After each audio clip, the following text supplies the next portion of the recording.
Don't forget to like this video if you like it. Click subscribe, click notifications for future contents, and don't forget to share it with a friend.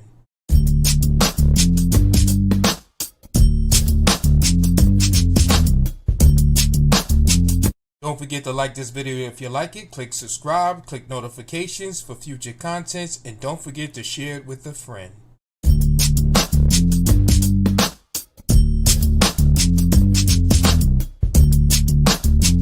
Don't forget to like this video if you like it. Click subscribe, click notifications for future contents, and don't forget to share it with a friend. Shalom, shalom. Greetings, everyone. Blessings, blessings, everyone. Shalom, shalom, shalom. I am so happy to be here today. This is Mike Allen here, digging in the Word with a brand new Matriarchy Mondays live stream tonight. I have my family in the backstage, and we're going to bring them on. But I pray that everyone is doing wonderful today, that you had a beautiful second day of the week, and that all is well. And so we're going to bring them on. Get you in us. See that they are adjusting in the backstage. I'm going to give them some time to get set before I bring them in. Shalom. All right. Yeah, Shalom. Blessings, Sister D. How you doing? I am well. I'm looking forward to this conversation, and I'm excited about it. Anticipated because we missed it last week. We were supposed to have the conversation last week, had to defer to this week. Yes. Yeah. And that was and that was you were gonna say? And that was ordained from the Most High that we had to defer it. So now it's going to be even better because we have even better. We have some build up. I know. We have somebody special joining us. Yes. That's good. That's good. How was your weekend? The weekend was good. We had an excellent Shabbat series that's going on with how Yeshua, Torah, and polygyny are used to evangelize the world. And you were there. You remember that? You were there? I was there, and we finally got to the polygyny part of it. So it was really good to see how that is integrated into evangelism. Yeah, and it's all over the Bible. Once you get it, once your eyes are open, polygyny is all over the whole concept of one man with many women, and the love and how that reflects Yah is so good. But I want to say hello to all the brothers that are joining, especially Brother Beard, who is like a cheerleader, always encouraging us. Brother Nathaniel there, I see him lining up. House of Amor. Oh my goodness, Jay, Azrael, sister. Lots of people coming in already. Blessings, everybody. They're coming in. Look who's here. Blessings, shalom, family. Shalom. You did that like y'all was out in space on NASA. You wave and whatnot.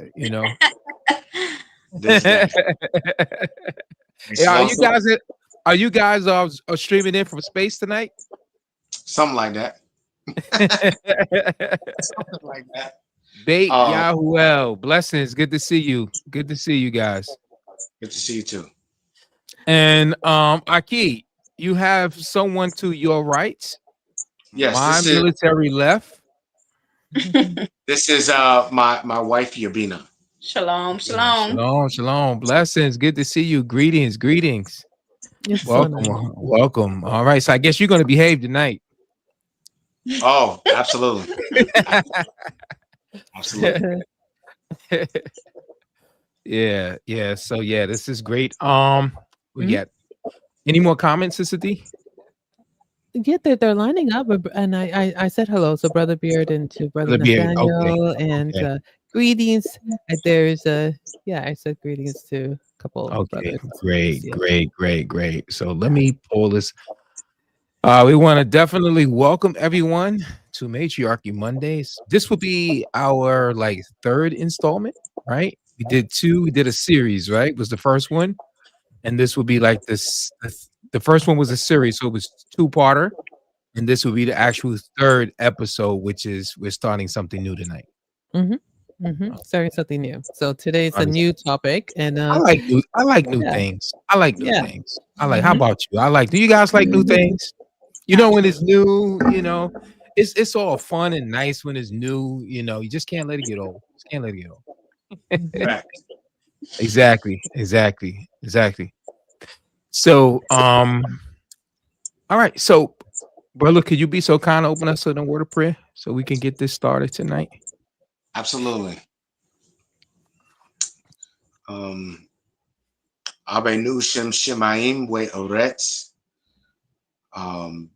Abiyah, our Father of the heavens and the earth, we come before you and we ask that in this hour plus, that you be with us, that you lead us and guide us to all truth, that the words spoken be used to bring edification, wisdom, instruction, guidance. We ask that your hand rest upon all those who are carrying righteous seed in the earth. May they have healthy and safe pregnancies and delivery. We ask that your hand rest upon your righteous men that are spread abroad to the four corners of the earth.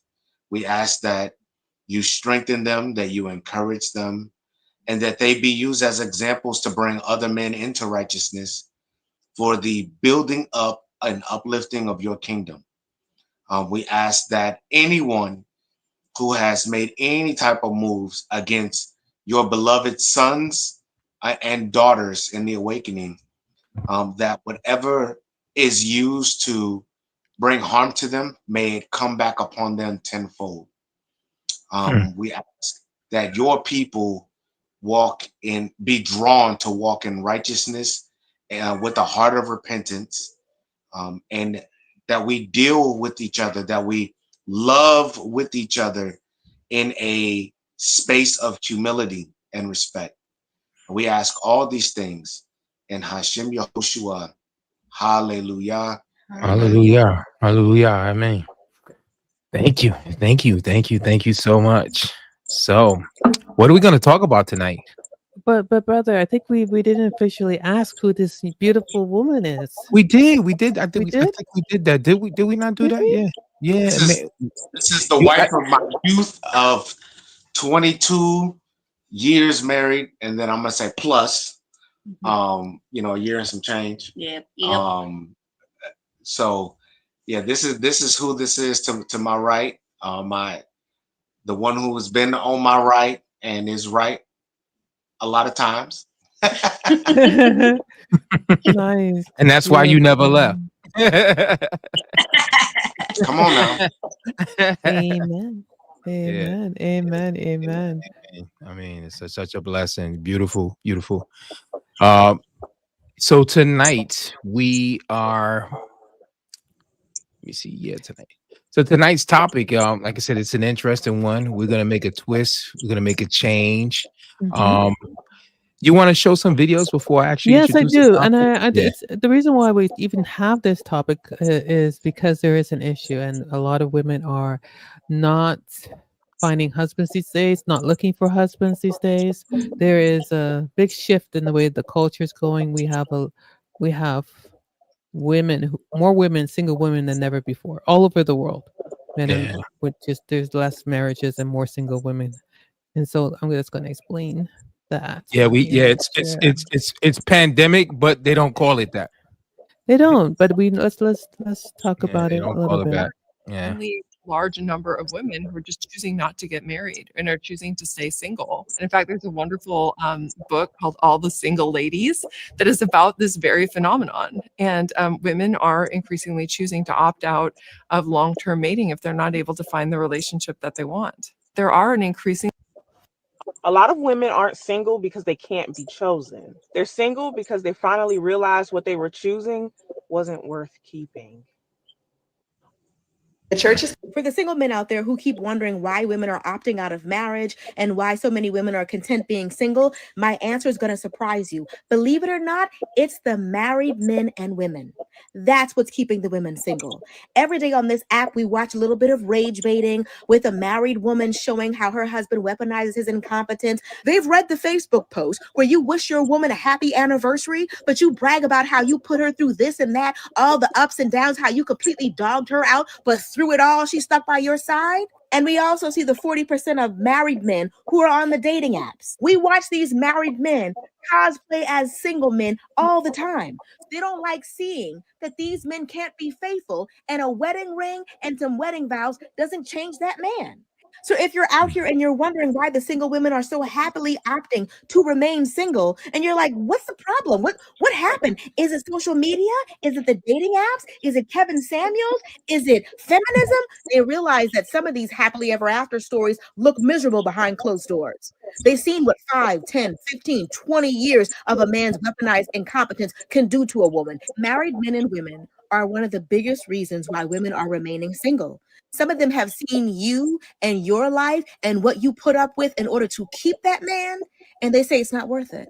One more. The church is keeping Christian women single, and this is why there are so many Christian single women at the church, literally single for years, not getting married, not getting any type of dates, not getting any type of attention. While they're serving at church, they're doing all the right things on paper. They might be in great physical shape. They might have their healing journey all, through and through. They're doing the inner work. They're doing all that. They are focused. They are focused on Christ. They've been focused on Christ for years. They have been doing the things that people have been telling them to do for years, yet they're still single, have no candidates, have nobody looking in their direction. Let me tell you something. The church does not teach Christian women how to date. The church does not teach Christian women to date at all. What they tell us to do is to sit with our hands in our laps and to wait for a man to come at our door. That is not biblically wise. Faith without works is dead, and that applies to every area of our life. If you have a job and you lose that job, are you just going to sit and pray for God to send you a new job and then just stay at home and not apply for a single job? No.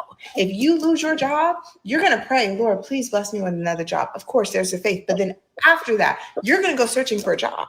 You're going to be applying for jobs, and you're going to pray that God will bless you with the right job. If all you're doing is sitting at home doing 1,000 prayers for your future spouse, you are fasting, you are praying, you're doing all these other things, but you're not actually putting any practical works into dating, more times than not, you are not going to find your spouse. Wow. That's incredible. Yeah, there's a lot of different opinions and theories about why we're, at this stage. Yeah.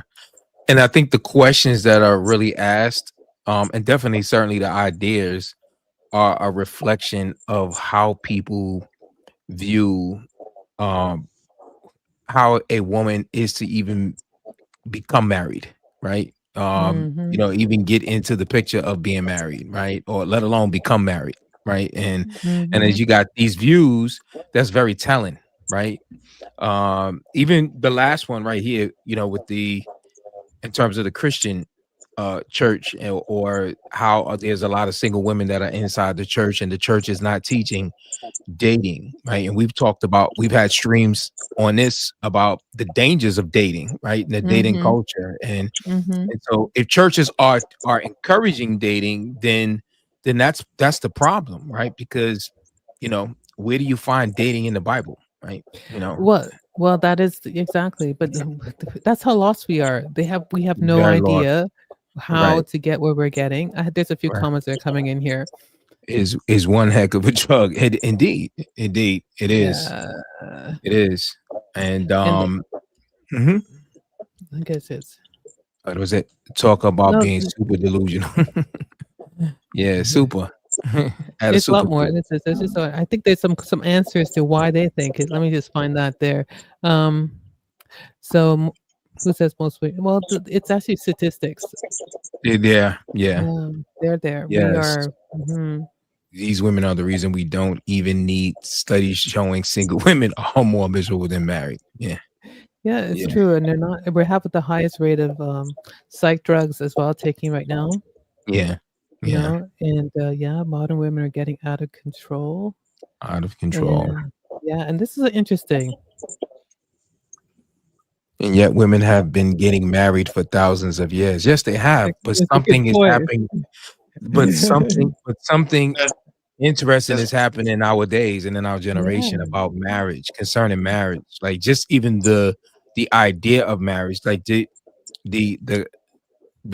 concept, the belief, the attitude towards it, right? It is so different, when you say yesteryears. I mean, just even 80 years ago, when you're talking about grandparents, great grandparents, right? The attitudes and the ideas about marriage is so different. You know, the reason for why they got married is so different, right? Than for what you see going on today. Yeah. Yeah. Nobody looking in their direction. I wonder why, when they have not been taught anything about what a woman is or should be. Yeah. Now, no one knows what a woman is today. That's another thing, right? Like, well, that's true. No one knows what a woman is, right? Yeah, there's some more comments, but we'll just go on there. That's constantly being defined. Yes, it's evolving. Additionally, so is the definition of marriage from when we look at it at a biblical time versus the modern time today. What it means to be married is different because we've diluted what it means to be in a relationship, and we've diluted the definitions of what these relationships are. And I'll give you just a generic example. Amelia, you could think of one. Can you think of one? Not a generic one. All right, here's a generic one. A guy says, I got a girlfriend. What is that? Yeah, what is that? Yeah. What does that mean? Yeah. But if somebody stopped that same man and said, hey, you have a very beautiful concubine, she would be extremely offended. Yes. But what is a girlfriend? Yeah, what is a girlfriend? But it's not a concubine per se. You think, because they have not really made a commitment, because the girlfriend still thinks leave at any time, and hop to the next one. Right. Well, in theory, so could a concubine. That's true. Well, I guess nobody's a prisoner. Right. And so somebody walks up to this young lady that's a girlfriend in the supermarket and it says, hey, can I get your number? And she says, I belong to him. She doesn't belong to him. That's not her husband. There is no legal contract that has been drafted that they've signed. So she attributes her possession to this man she calls boyfriend, right? To which the expectation is, if a man were to step up to her and get out of pocket, get out of line, the expectation is for this man to put his health on the line in defense of this woman he calls girlfriend. Right. And if he doesn't, and let's say she lives at home, with her mom and dad, and her father finds out about it, her father's going to have an issue with the young man for not stepping in defense of his daughter. Why? Because he has relinquished a type of possession to this man. So, once again, like, if we were to take this boyfriend, girlfriend, and plug them in the time of whoever you want to call, it's going to be interesting when he introduces her. If if in this time warp situation, there is no language barrier, right? And he goes to introduce her and he says, this is my girlfriend. I wonder if whatever time frame, Abraham, Yaakov, Dawid, Hezekiah, or Hezekiah, Malachi, Yeshua, Shaul, if they would just start laughing at him, like, what is that? What is that? What is oh, so she's your concubine. So again, you're going to look at it from our culture says, if somebody's living in this type of situation, that's a concubine. Yeah. You call it girlfriend, whatever you want to call it, but the word girlfriend is relatively new, according to our era, right? The word girlfriend, also girlfriend, by 1859 as a woman's female friend, right? That was what Right. was known as a girlfriend, right? Makes sense. Yeah. As a man's sweetheart, not until 1922. No way. Only 1922? 22.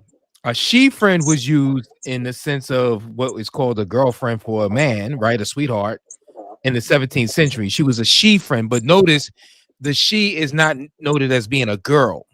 She's a she friend or female friend, right? In the same sense, or the mistress of a man, right? And of a woman who is a close friend of another. So it sounds more platonic, not even romantic in the term either. Yeah, and yeah. I mean, it's like the side piece, right? So to say, it's like the side piece, but she really has no legitimate status, so to say, other than probably just be sexual, right? And it's like a lot of the terms today, you think that was of yesteryear was considered derogatory, but it's acceptable now, right? Like you have people calling themselves the N-word, right? Whereas people died for that name, that word, right? Back in the days, but now it's a term of endearment, right? And so this is where we at, right? When things were bad, we would call it bad, but then when we mean that it's good, we'll call it bad. Yo, that's bad. You know? Yeah. So what was deemed negative, right? We've embraced it, right? In so many ways in our language. Imagine the ball today and then being like, this is my wife and this is my girlfriend. Yeah. Right. And y'all are skipping down the mall.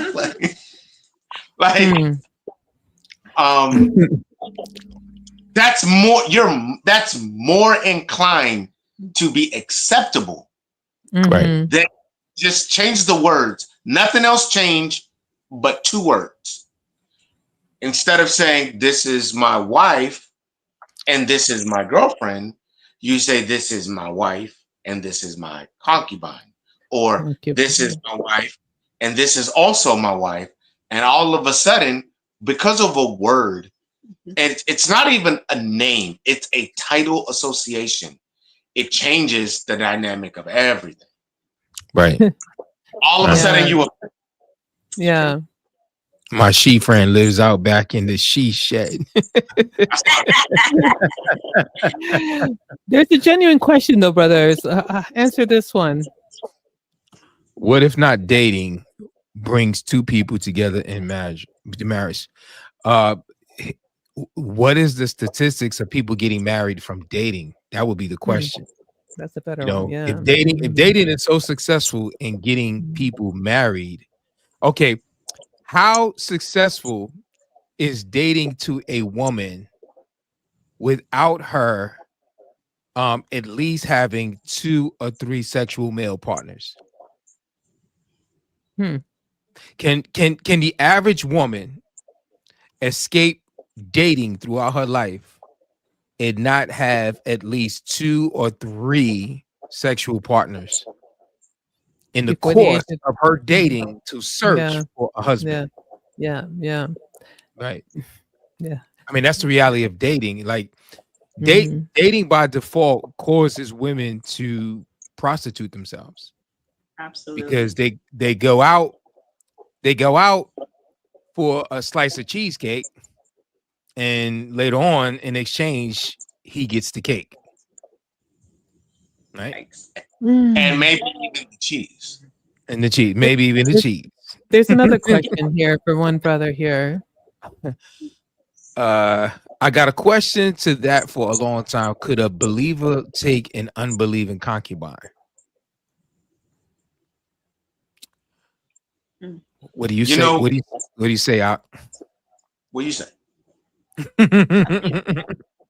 I think that part of the reason why marriage is on such a decline is because of all of the standards being blurred that people project. I'm not perfect, so I'm going to ignore this standard or that standard or this standard, and the next thing you know, it's just a wreck.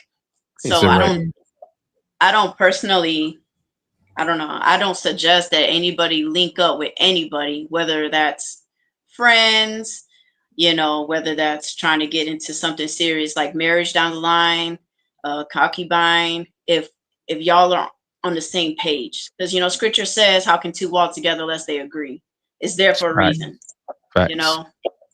Facts. So to celery slide, right off of that, I would say that, let's say you have a concubine and she's not in the walk at all. And let's say she winds up having a child. Mhm. And let's say this is your only child. Now you've left your inheritance to somebody who won't uphold the very thing that you've been trying to uphold for yourself. Let's say the child that she has is your only son, and your only son isn't brought up to walk in the way that you would have him to walk because you chose to link up with someone who does not believe as you believe or walk as you walk. Now, that doesn't mean that a man can't take a woman outside the walk, and if he's walking righteously and she's willing, that she eventually doesn't come alongside you and walk the way that you're walking. But then comes the issue, you know, if in time you actually take a wife, what if this concubine has been rocking with you for 6 years? You know, it's a dangerous situation for a man to put himself in. You count the cost. Right. You know, you get with this woman, you have a child or children, you know, you say all these sweet nothings, and then in time it doesn't work out. Yeah. And then you actually get married or have a concubine in the walk, whatever, and then you reproduce yourself with this woman. What of your former children? What of the promises and the words and all that then? Like the Most High is going to hold you accountable and has a funny way of bringing things full circle back around to what you said. Absolutely. So you can make arrangements and all that for your whole estate to go to this other child and dismiss this one, only to discover in the end that somehow there was some loophole and it worked out. That everything that you said in the beginning now comes to fruition. So why put yourself in a position to lose everything? Yeah. It's so wise. They're so wise, so well said.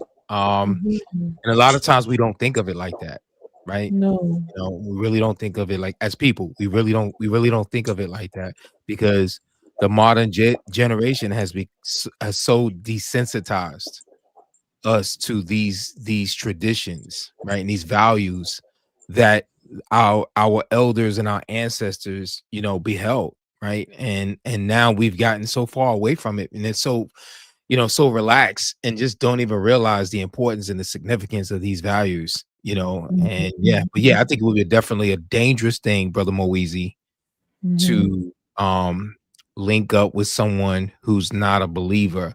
The only time that I would suggest that is that they are converted, because that's what you see the principle in the scripture in terms of taking a captive wife from a foreign nation.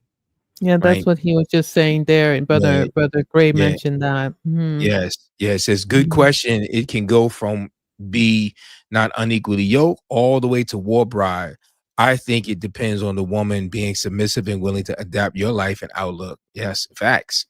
Facts. And that's really what it boils down to. You know, if she's not showing signs that she's gonna, you know, lean your way, if she's not willing to give up her culture. Ooh, if she's not, you oh, multiplied just like that. okay. He says, "Voila!" He put his hand on it, and he came back. Right?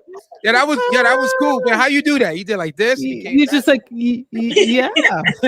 Like, whoa! And now there is 2.5. I heard, right? You got another one in the belly, but 2. It's like, hello, sweetie. Hello, sister. Shalom. Blessings. Welcome. And you know, one of the brothers did ask this because if you're not dating, he wanted to know, how did you meet your spouse then? If you're not dating your spouse, right?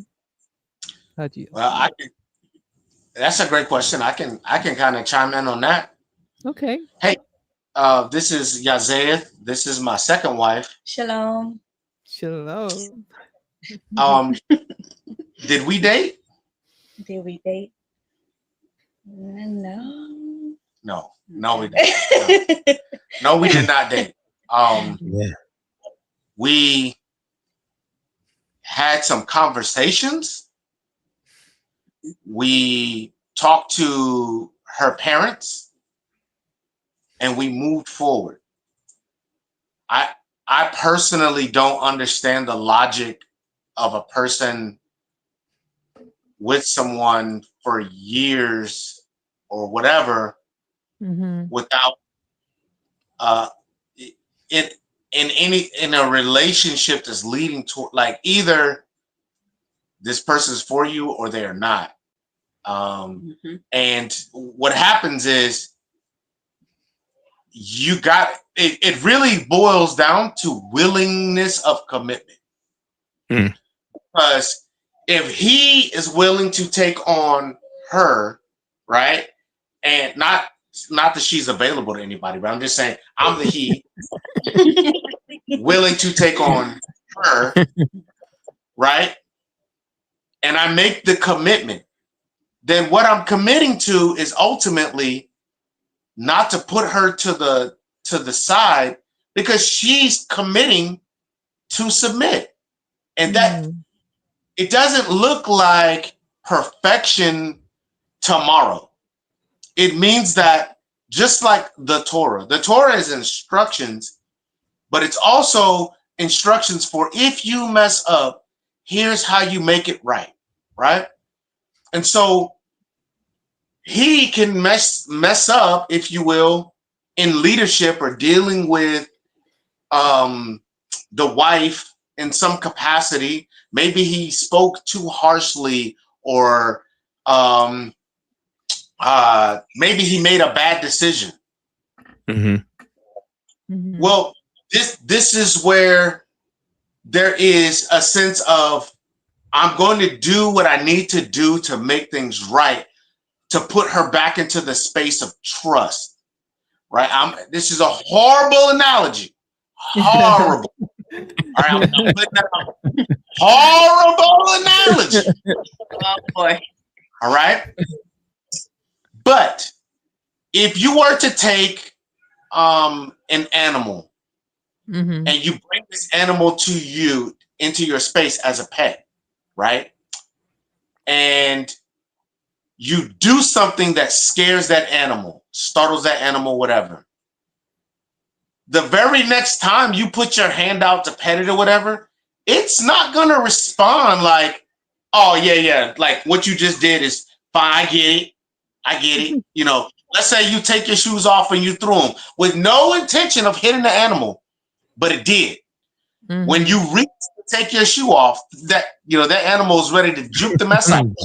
Right? Yeah, a run. In the same likeness, right? When you deal with people, when people bring their guards all the way down and you walk in a relationship with them, if you misstep or you mishandle the situation, there is a abiyah, like, I trust that you're going to deal with him, but help me not to violate submission to him. In the same likeness, when he realizes that he messed up, he has to do the work to make things right. That's not something for her to hold over his head, but that's him realizing, like, my intent is to be able to reach back out and you not flinch. Right. Going back to my analogy. And so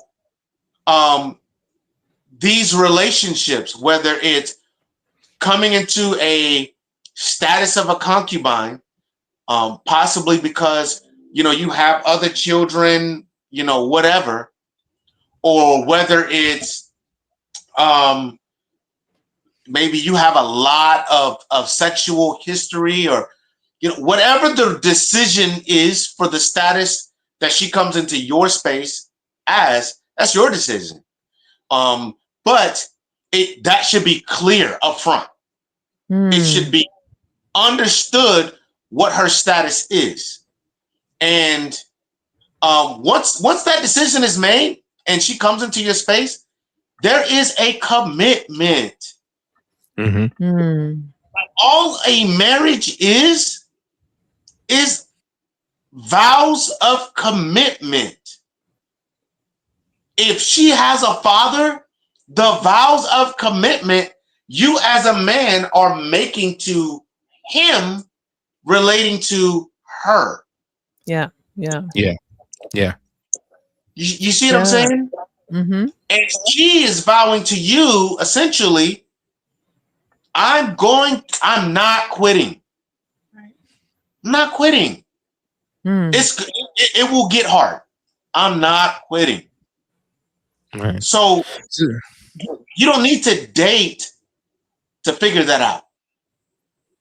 You don't need a long, drawn out process to determine that. Now, there is a caveat. And the caveat is you can be married to someone outside the walk and then come into the walk. You have to give them time. If you want to be, you don't have to. Let me say that. You do whatever you want to do. But if you want to be successful, it is wise to give them time, your wife, to walk the walk with you, so that when you start having the conversations of polygyny, whether that's a wife or whether that's a concubine, you're demonstrating love and patience and long suffering toward her. And now you are a good image. You might not be great, but you're a good image of how the Father deals with us. It's like we sometimes as men, we want to be long suffering with each other, but we just expect our wives to just get in line. And it doesn't work. Like, success doesn't work that way. She might be obedient and obedient. She might be submissive in that way and hate you in the process. And that's what I'm saying. It could work, but are you successful though? Like, can you get on a podcast and be like, hey, I've been married for 20 something years and here's what success looks like. And now I'm bringing in someone else and we're going to elevate success together. You see what I'm saying? Like, that's what you want. You should want to be able to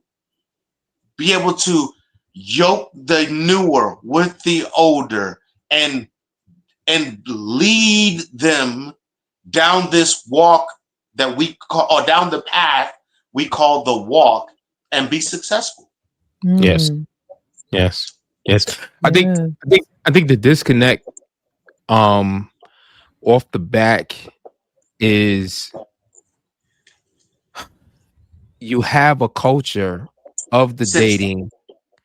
You have the culture of the dating where people, for one, we talked on, but people come into this dating hoping or wanting to, a lot of times it's the woman wanting to find a guy that's going to marry her or take her as his wife.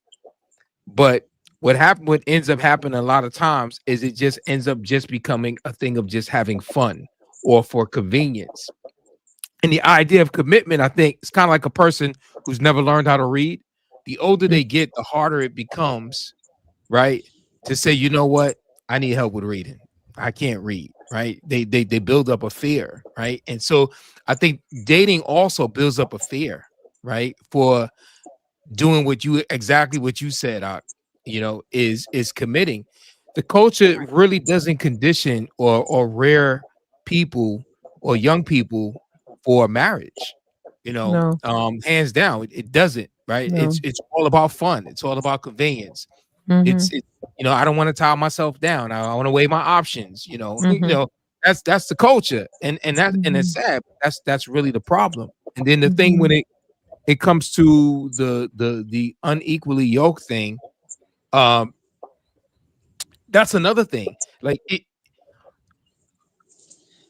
a man who has a woman who wants to take on a woman, if she's not willing to go your way, that is one of the biggest mistakes a man can ever make.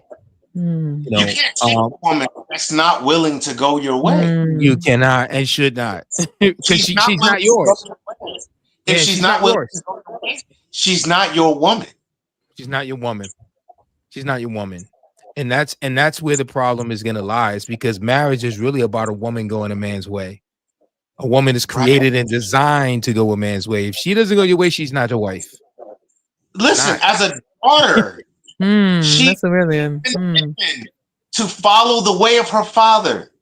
Yes. Like, and being a daughter is practiced in a non-sexual, non-romantic, non-weird way. Yeah, like for example, when my oldest daughter was in the kitchen cooking dinner for my whole family, when she found out that we were going to do this, because this was last minute, this was like a last minute decision, because I wasn't even at home. Like, we didn't discuss this. I walked in the house and I was like, hey, and boom, boom, boom. Hey, we'll be late, coming on. Like, that's what this was, right? And so she went and she stopped, she finished making dinner. Her and my other two older daughters, they went and made sure everybody ate, and then she made coffee. We didn't ask her to make coffee, but she was like, y'all are probably gonna be on this podcast for a minute. Let me make sure. Hold on. She taking shots. She taking shots. She be up a long time. Hold on. Where's she at? She's in the chat. She's in the chat. But what I'm saying is, hold up. She got beef. Hold up. As a daughter, she developed to have forethought. Yeah, that's so thoughtful. Her parents. It's so thoughtful. So when she advances and becomes someone's wife, she has been conditioned, one, to understand trials and tribulations and what endurance looks like. Number two, she's been conditioned to have foresight to go, if he's doing this, he's probably gonna need this. Let me. And that has been via good examples of what forethought looked like. Yes. I mean, we really need to get on with this this topic tonight, because I got some banners. I got banners. So tonight's topic, if you haven't figured it out yet, is on why most women will remain single. Why most women will remain single. And someone even asked the question, how do we know that most women will remain single, right? So going off into the first banner, right? It would be, what's perpetuating this generational cycle, these generational cycles of toxic single mothers? What is perpetuating this generational cycles of toxic single mothers?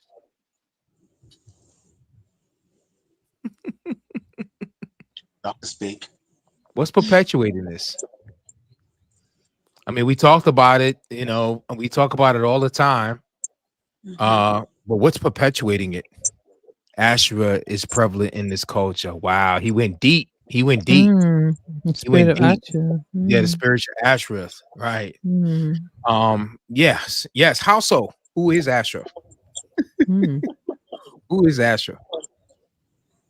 Asher was a goddess that was definitely throughout taking on different names, right? It's even one of the names of where we get Easter, right? So it's a goddess that took on many names in different cultures, and it's the idea of the woman being worshipped. It's the idea of the woman being divine. It's the idea of the queen mother, right? Yeah. And then it's a goddess that really promote feminism.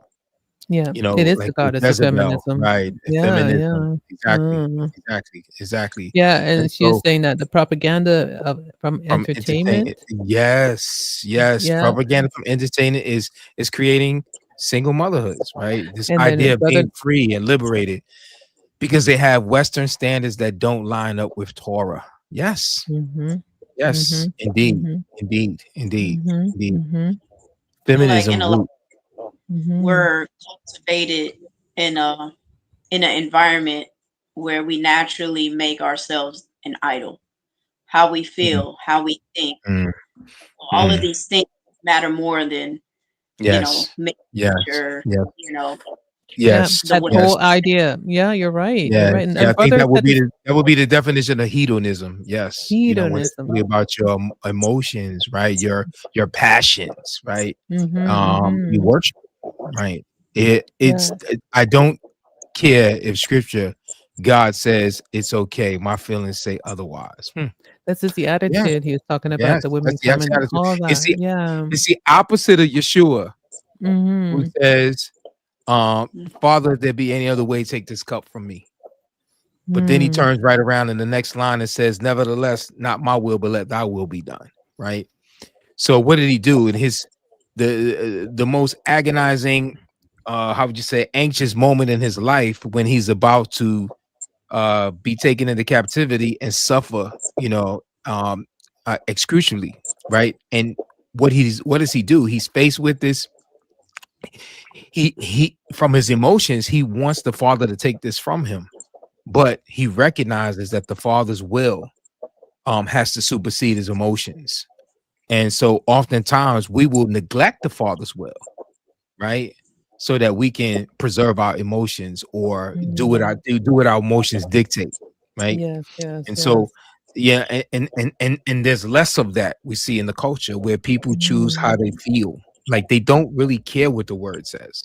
Mm. They don't care that scripture said. They don't care thou shalt this and not this and thou shalt not that. They don't care about that. No, It's the only no. thing that matters is how they feel in the moment. Right. Yeah. And It- that's that. Yes. So I had actually put in a chat, right, the name Ashereth, right?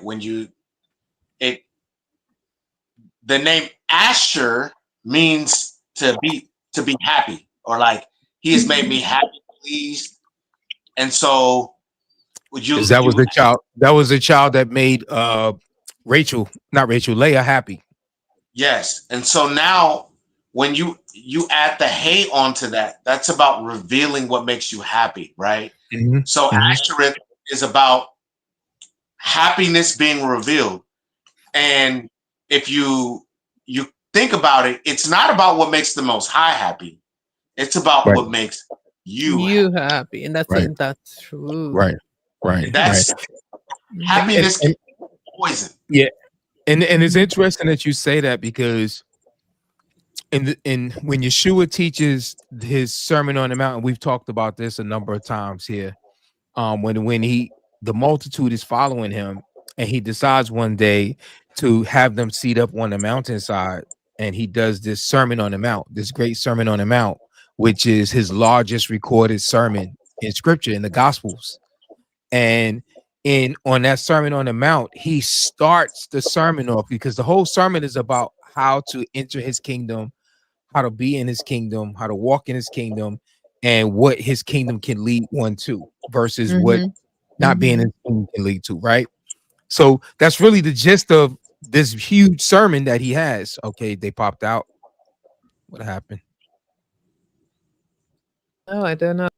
I don't know anything, did you? We popped out. No, I didn't, but I think it just popped me out too. I don't know why. Okay, I don't know. I mean, we're still streaming. Oh, hold on a second. maybe, You know, it jumped me. You know what it did? It jumped me to a big size. That's what it did. I don't know why it did that. I didn't touch anything. My hands up here, guys. I'm sorry, I didn't do it. These messages. Yeah. So, you know, so in the Sermon on the Mount, you know, about how to be in his kingdom, what his kingdom is like, he starts it off with about 9 different virtues that causes an individual to be happy. Like walking in these virtues, you know, blessed are the poor in the spirit, right? And the word blessed means to be happy, right? So he's really saying, like, yo, if you really want to be happy in life, yo, become a part of my kingdom, right? And if you do these things and you live like this inside my kingdom, you're gonna be happy. Totally opposite the things that he lists, like blessed are those who are persecuted. How do you be happy being somebody mistreating you? How do you be happy in doing that, right? Totally revolutionize the thinking of the day. And that is the thing. It's like, you know, what the world says causes happiness is so foreign. You know, he says, your ways are not my ways, or your thoughts are not my thoughts, right? It's so foreign from what, you know, Yah knows what will make us happy. It's so foreign for it. Yeah. All right, cool. So what's perpetuating the cycle of toxic single mothers? It's because the daughters raised by single mothers are not going to be raised correctly to be wives themselves. So that's the problem. We're seeing more and more daughters being raised by single mothers. We're seeing more and more daughters being raised by women who really don't even qualify to be wives themselves, who don't know what it is to be a wife, right? Have not been trained to be a wife. They have children, they have daughters, but you can't teach what you don't know. You know, and that's just the reality. You got to know in order. If you know better, you can do better. You know, but if you don't know better, how can you do better? How can you begin to do better? Right. All right. So the next banner would be, why do most single mothers never get married? Why do most single sisters never get married? What do you guys think? What do we think, audience? What do we think on the panel? Family, why do you think most single sisters? I have a theory that we haven't really discussed, Brother Michael, but first of all, it's not up to the woman to we don't have the keys for marriage. The keys for marriage is given to the man. We can have sex with you, but we cannot force you to marry us, right? So ultimately, yeah, you know what, you onto something. It takes back to the video that we watched of the young lady who the church. Could you play that video real quick? I closed it. You closed it out. Okay. Yeah.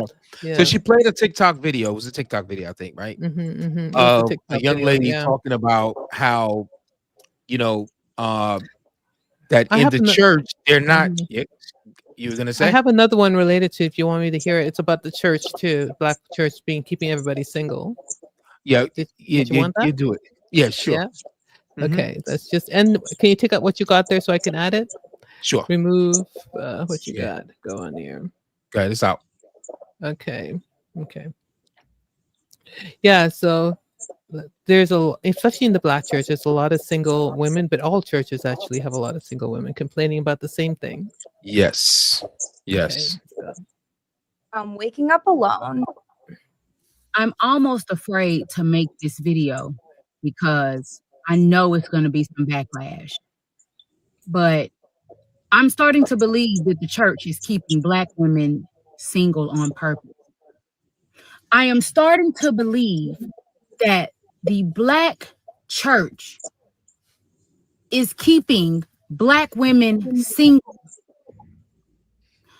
And what I mean by that is, I want to believe in my heart of hearts that when churches have Women's Day, have women's conferences, when you go to these women empowerment, conferences, and they are allowing people to be vulnerable and transparent, and they are sharing how they healed from certain things and how God's word helped them to heal, which is true.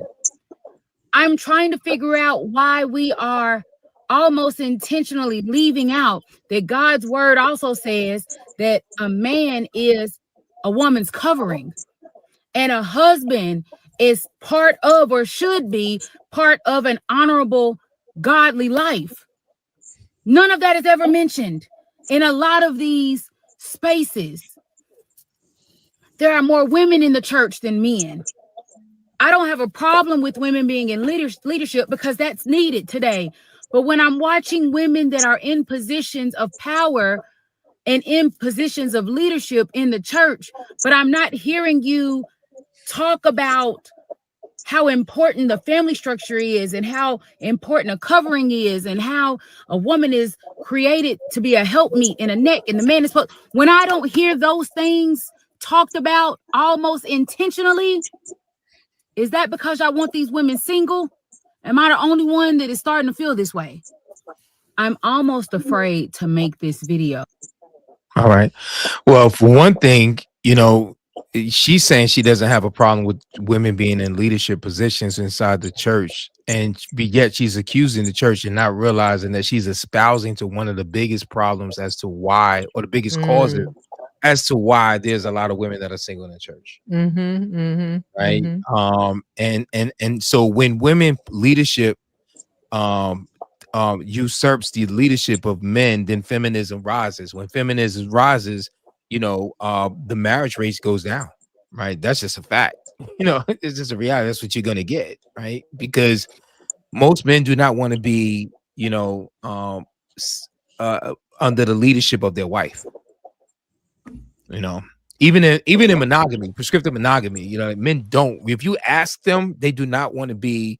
They would never want to say. Most men would never want to say that their wife is their boss, or they want their wife to be their boss. They might say it because, you know, she's Shalom, brother Jeremy. Jerry just came in. Brother Jeremy, shalom. He's in audio only. He's in audio only. Yes. Blessings. Now, if it is confusing me, because all of them married to God. So they're married to God. And that's the other thing too. Is just the idea of being married to God, right? And so you know, the problem is that the church is not using the scriptures.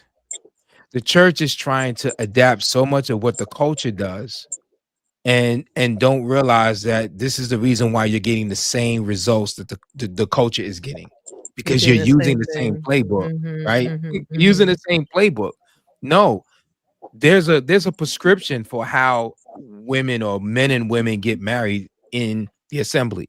There's a prescription for it, but we're no longer under the law, right? You know, it's done away with, right? And so the very thing that, you know, is prescribed to us, that is there to save us and there to give us an abundant life, we don't want it. You know, we want what the world is offering, and that's the spirit of Asherah, right? It's what the world is offering. You know, I know I feel like I'm talking too much. What do you guys say? No. Yeah, ask the question again. Why do most single sisters never get married? Brother Jeremy's. You said single sisters, or was it single mothers? Single. Single sisters. I said single mothers mistakenly first, but why do most single sisters, whether they have their mothers or not, right, never get married? Because they're the very man that they're looking for. They are the very man that, wow. They are the very man that, that was sharp. Right in the throat. I felt it. My man said, this is a check for $1 million. $1 million. Yeah. I'm going to bring it back to that. Who is the one who proposes marriage? Because I can't force myself to get married, and that's the flex. I hear women saying that I'm single by choice. But if somebody's proposing, you're not going to get married. But see, that's the point that I really want to make, is that they miss the whole concept because marriage is something that a man decides to do. Not a woman, exactly. A woman doesn't really vow. It's really an exchange between her father and this man, right? Yes, she's being submissive to what her father wants. Yes, she has to agree to go to the man, but at the end of the day, it's he who is choosing to take this woman on, right? She can't make the man choose him. And I think a lot of women thinking that if I go out and date, I'm gonna make a man choose me. Like they'll even make plans for their life and say, well, I'm not gonna worry about getting married while I'm in college. I'm gonna go and start my career. And when I hit about 30, then I'm gonna go and get married. Like they get the choice in the matter. No, you don't have a choice in the matter. It don't work like that, boo. So there is a caveat to that. Like that's the quintessential example. Like this is the way that should be the status quo. Father to either two fathers come together or a father and this soon-to-be husband for his daughter, right? But in the book of Numbers or Bamidbar, chapter 30, where it talks about this, if there is no male covering, her vows stand on their own. Yes. So now, this is where it gets convoluted and manipulated, right? Because we can use the example that you just gave, right? Here this woman is, she then, made it through high school. She's in college. She gonna wait till, what'd you say? What age did you say? 30. 30. You said 30? All right, that's 30. Her plan. 30. Her plan is 30. She's dirty 30 now, and she like, you know what? Let me get me some man, right? If her father says, no, not this one, then she's already established herself to a point where she feels like she can trump. Make her own decision. Make her own decision. Yeah. Because the modern society has conditioned us that, hey, if I have my own apartment, my own house, my own car, my own, then I don't need a man to make a decision for me. Look, fathers are saying fathers are even thinking like that. Listen, I raised my daughter to be, a how would you say, a functional, productive adult. She's educated, she's beautiful, she's mature enough and wise enough to make her own decision, right? Yeah, fathers, they think like that. Like they defer it to the daughter, right? Because this is how they raised them to be. So it doesn't matter. When she turns 30, she's likely not even gonna have a father there who knows that it is his job to be involved with deciding who she's gonna get married to. Well, I don't think that it's against the examples that we have biblically for her to say in the decision. Like, no. When we look at Abraham and how he sent his servant Eleazar or Eleazar, however you want to pronounce it, right? And to go. Rebecca agreed. She agreed. Yeah, she agreed. They literally left the decision up to her. Right. She could have said no. Right. But she didn't. She didn't, and she was clearly raised to make a good decision, and she made one. And she wasn't out there looking though. She wasn't out there, and that's the difference. She wasn't on Tinder. She wasn't on Tinder. It had you don't understand. Tinder had just came out when Eliezer showed up. It just came out, yo. She didn't have time to go on Tinder. Yeah. Look. She on Instagram. Posing with a head wrap, right? What comes with me? Looking sexy in front of the camera. My milkshake brings all the boys to the well. Wow. Oh my gosh, that's a new song. Wow. Is there any answers for the comment section, Sister D?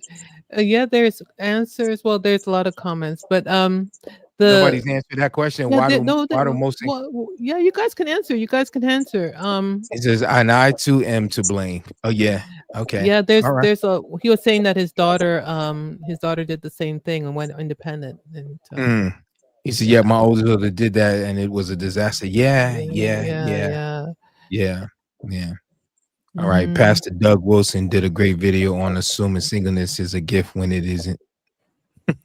But there's another question I have, because do you think that modern women, or us women, do we understand what it means to get married, the process of it and what it means? Because in my theory is that our understanding of biblical marriage and the state marriage and that whole procedure are totally two different things. Right.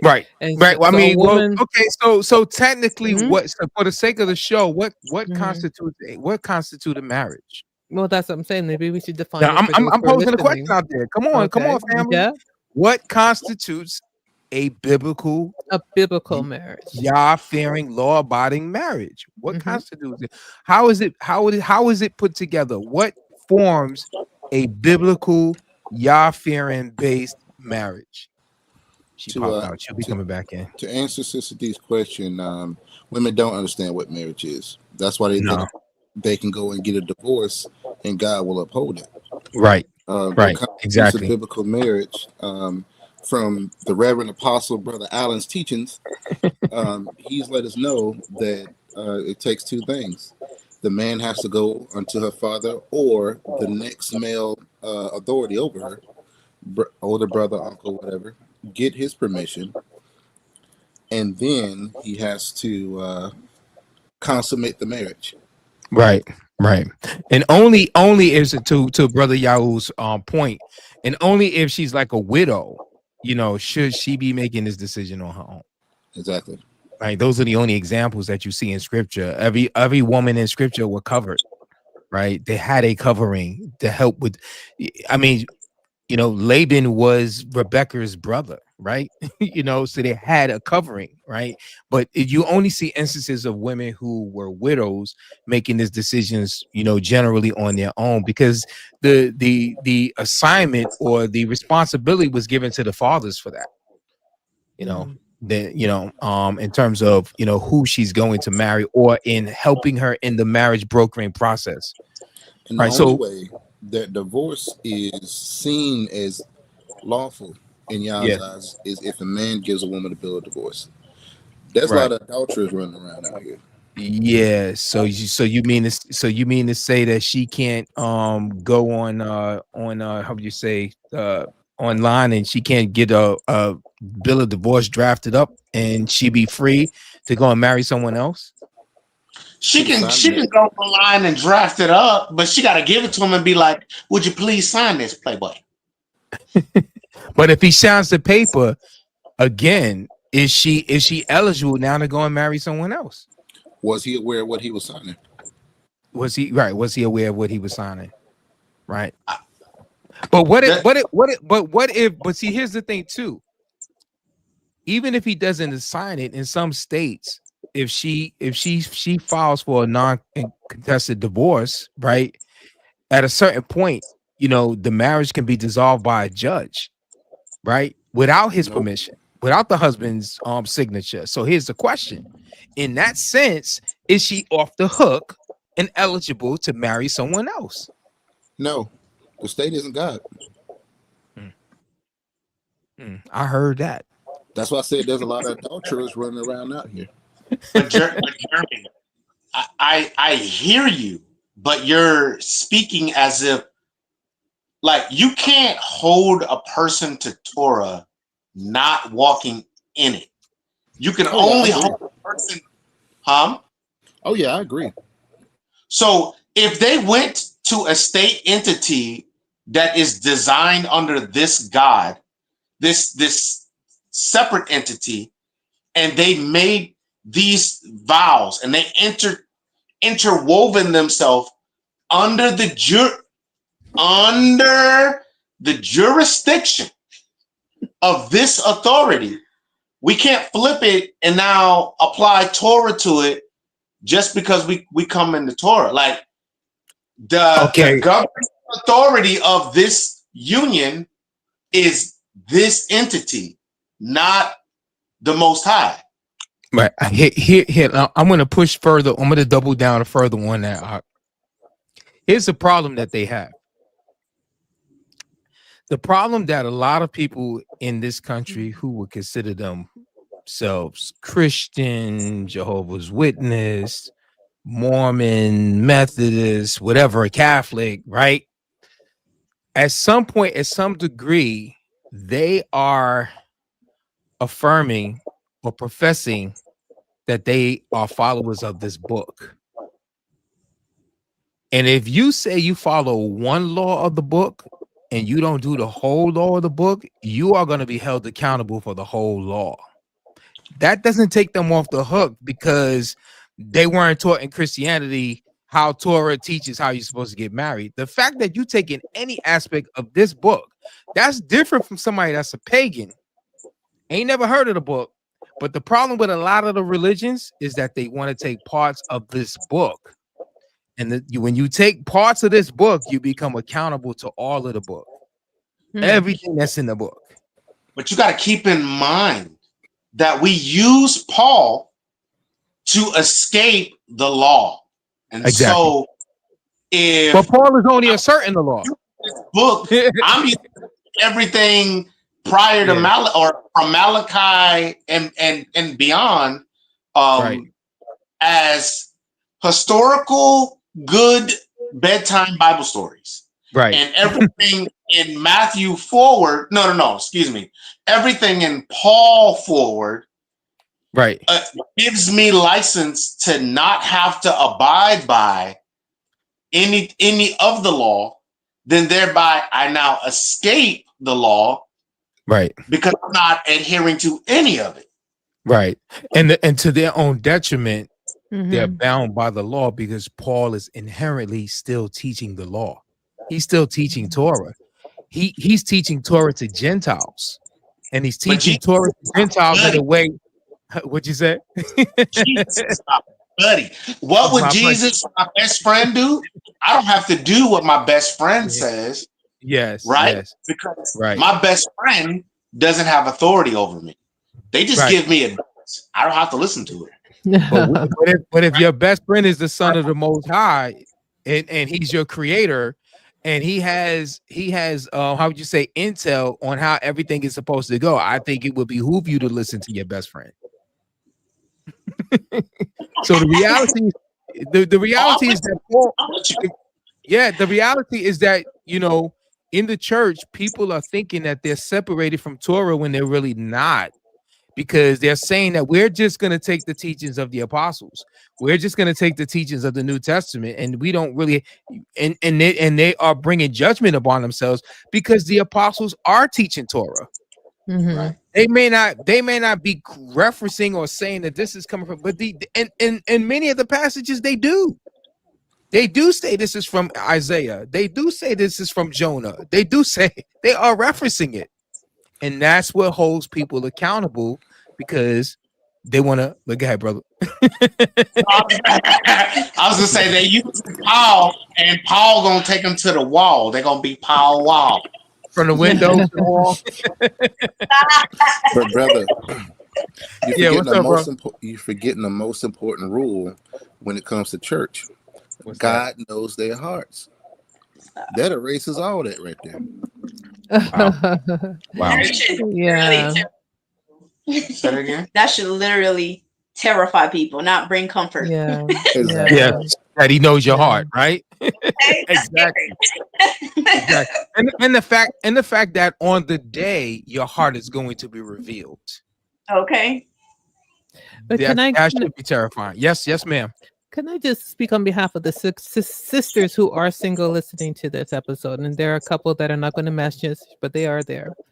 The fact is, men are not asking them to get married. Okay, they'll ask them for a hookup. They'll ask them for sex. They'll ask them to be, dating, but they're not going to commit to marriage. And the bottom line is that it's not in our charge to do so. So obviously, it's like there's not enough people men willing to take on these women, and maybe there's a problem with us Okay, so if men are not or asking if women, that's a good point and that's a good question. If men are not asking women to marry them, if men are not taking women on as wives, why? Yeah. Why are men not doing this? Sisters, why are men not why are men not doing this, do you think? Why do you think men are not marrying women so readily in the assemblies or in these congregations? Why are men not so readily marrying women? Why are they not like at the drop of the dime? They just laying the commitment down on them. Why do you think men are not doing that?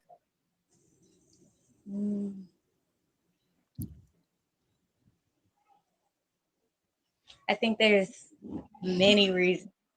I would say that from the woman's responsibility, right? I think there's a lot of women that miss the opportunity based on understanding the role simply. You know, you'll miss an opportunity because you're looking for something else, or you're looking for this entitlement to gain a thing or to be a thing or to be equal.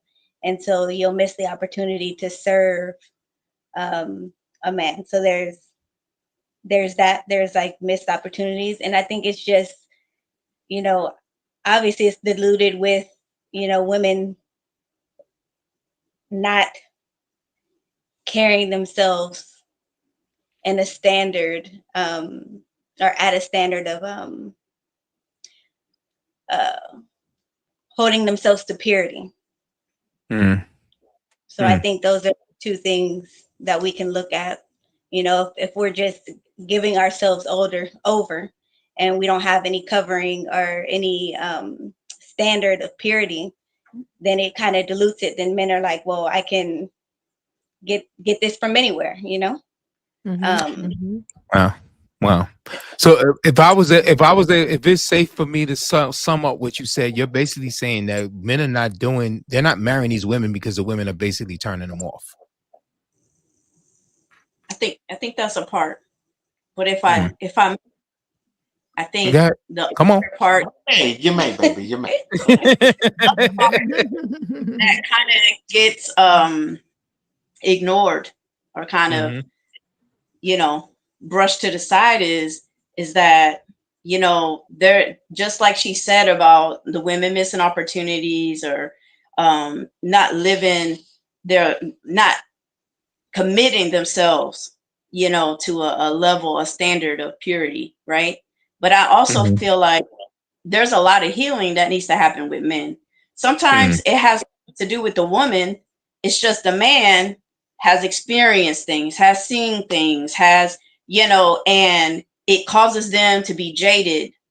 And all they can look at when they look at a woman is all of the issues, you know, the rough edges, if you would, you know, and it makes them be nervous or I don't know if I want to commit to that because this could hurt me this way or that way, you know, and I think that plays a part as well. Yeah. I can definitely see that be a frightening, daunting thing for a young man because, you know, what you said? He ain't gotta be young. That's men across the the older, but I mean, I'm just saying, I can see it being frightening because he knows other brothers who have been divorced or been burned, right? Or brothers who have baby mamas, right? You know, so he's seeing that, right? And so then the fact that, you know, this is the idea that a woman can burn you if you marry her, right? Or she can take half, right? They're seeing it happen to millionaires. They're seeing it happen to these celebrities, like left and right. You know, they didn't take it to the bank, right? So it becomes frightening to, like, you know, if I take this on, right? And we're not even talking about the prescriptive monogamy thing yet, but if I just take this on, right, it's a big risk on my part. I stand to lose a lot. You know what I work for and everything and whatnot. I stand to lose a lot. So men are gun shy or shy at all, you know, altogether. I think with marriage, right, are afraid of making that a commitment because just to be able to thrive as a man can be so demanding in the society, and so much of the laws and the cultural expectations lean against men and more in favor of women, even in their dysfunction. Right? Women can be dysfunctional, right? And yet, are not being held accountable, right? Yeah. And a lot of times there's a complaint about that, like with how would you say, would call Black women, right? That that they can get away with certain attitudes and so forth and whatnot, and then they're not being held accountable. If you say something about it, then you're the wrong person, or you're in the wrong for saying something about it, right? And that's a big thing about the culture. It's like you can't reprove the negativity. You can't really rebuke it, right? No. You'll get rebuked for rebuking, a negative quality or behavior. We said, especially in the Western world, women hold all power. Essentially, marrying a woman in the West is submitting to her, and that's what I think a lot of men shy away from inherently. There's this fear that I'm going to lose my manhood. There's this fear that I'm going to lose my masculinity. I seen what happened to Chuck. Now he used to have a pickup truck, now he's sitting on the side of the road. I don't want to end up like that, right? I don't want to end up like that. And so, there's this fear, this natural fear. But go ahead, brother. So you also got expectation management.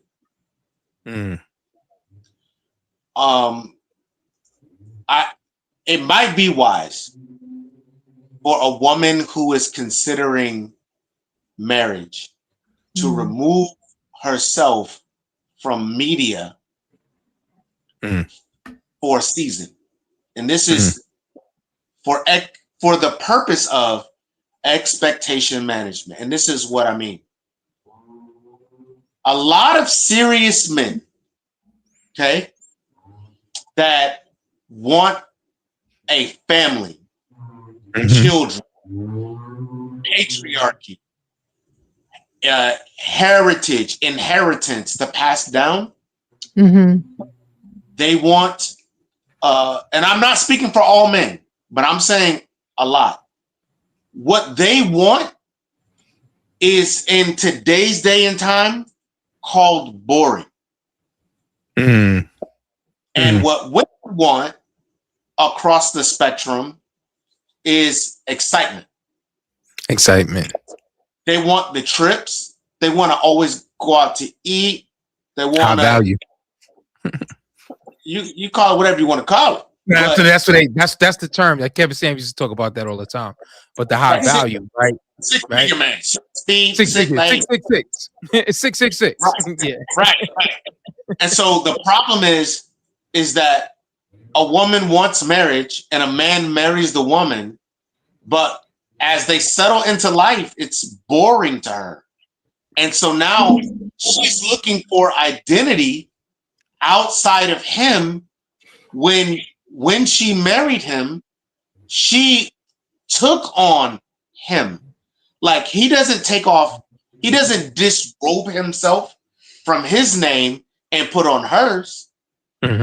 Exactly. She robes herself from her father's name or one of them ex-husband's names, and then puts on his name, right? His character, his likeness, his authority, and walks in that. And for some women, that's so boring that they would leave what is good to pursue their own identity. Right. That's a good point. I agree with you. I think that most of the women out here that claim to be spiritual, the devil says, "Oh, you spiritual? Okay, yeah, I'm gonna send a witch to go over there and cast a spell on you." And a perfect example is the sprinkle lady. We've all heard about her.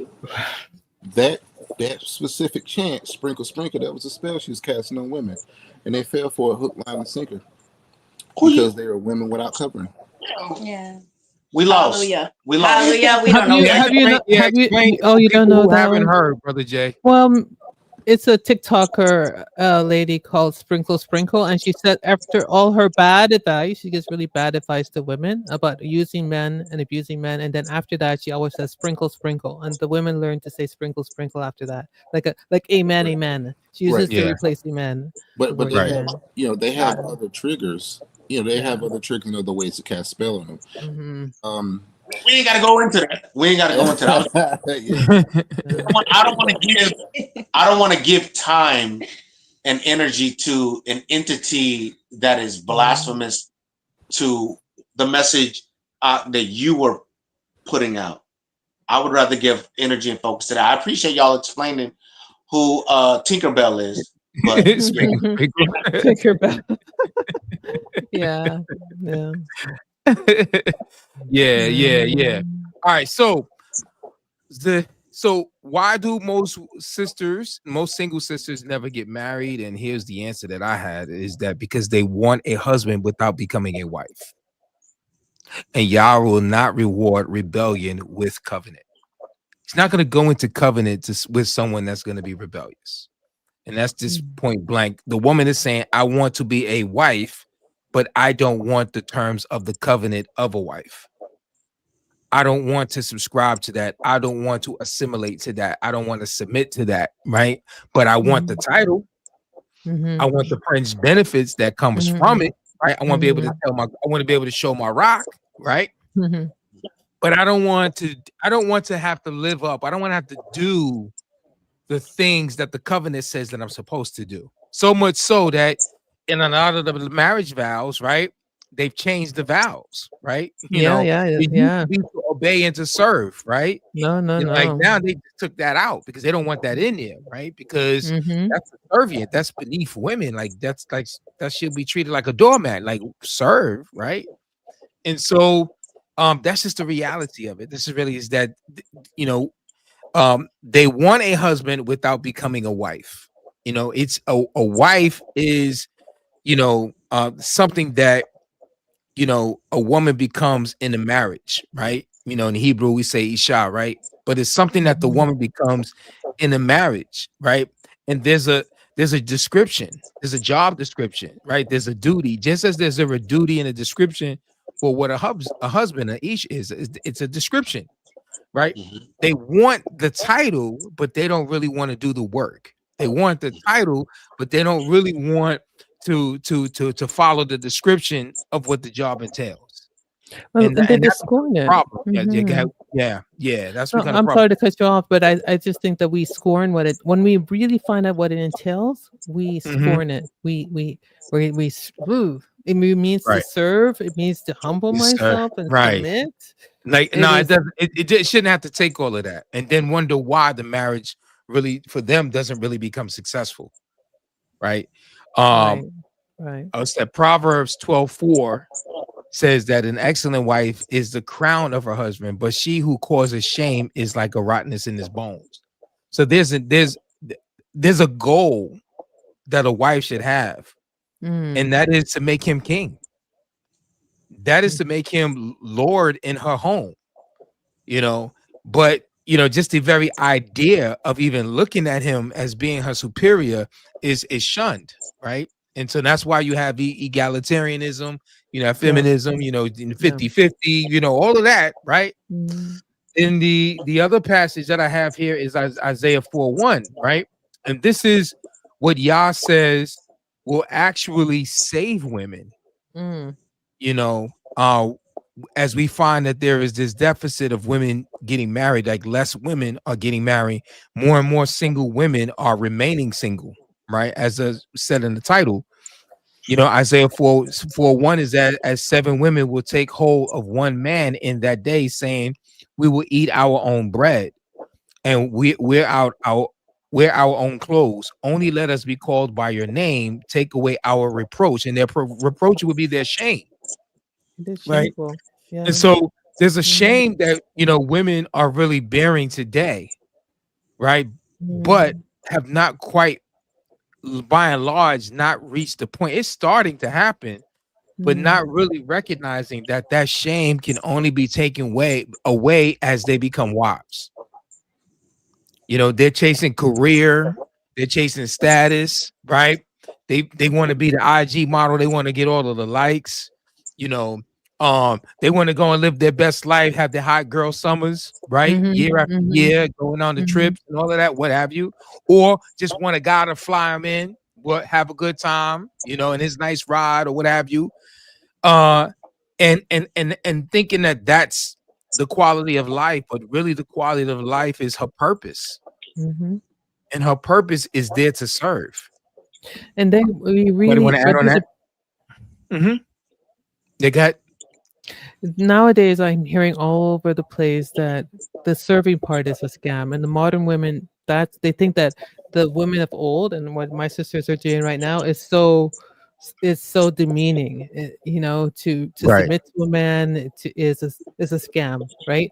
They don't want it at all, and when a man sees that, of course, he's not going to commit to that either. But I have one short episode. Can I just show you something really quickly, Brother Michael? Sure, do your thing. Listen, this is us. Which, you know, this is like, and ladies, y'all want to jump in. Like, yo, we just talk, free to talk. You know, this, you know. Okay. Let's do that. Brother Michael, can you take out the I took it off. Okay. So, because it's trending right now, this topic about this, I'll just show it to you right quickly. It's not sharing. Is it not sharing? It's not sharing. I'm X'd out, so you should be good. Okay, let's try it again.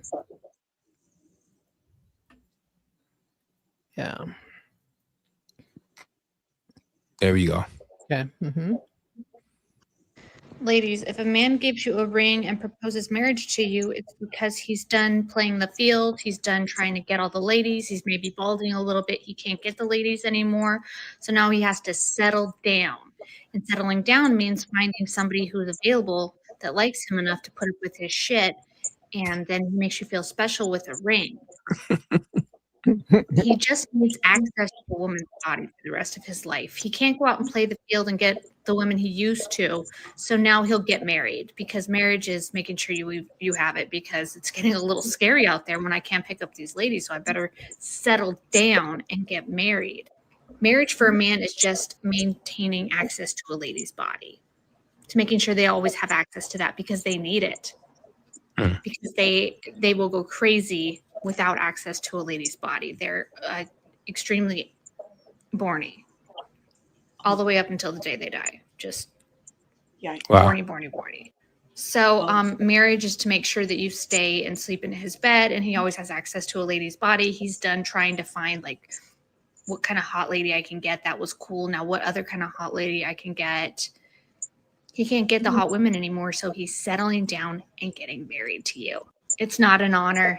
It's not an accomplishment. You're literally just a free Bex worker when you get married. Wow. What are your thoughts on that?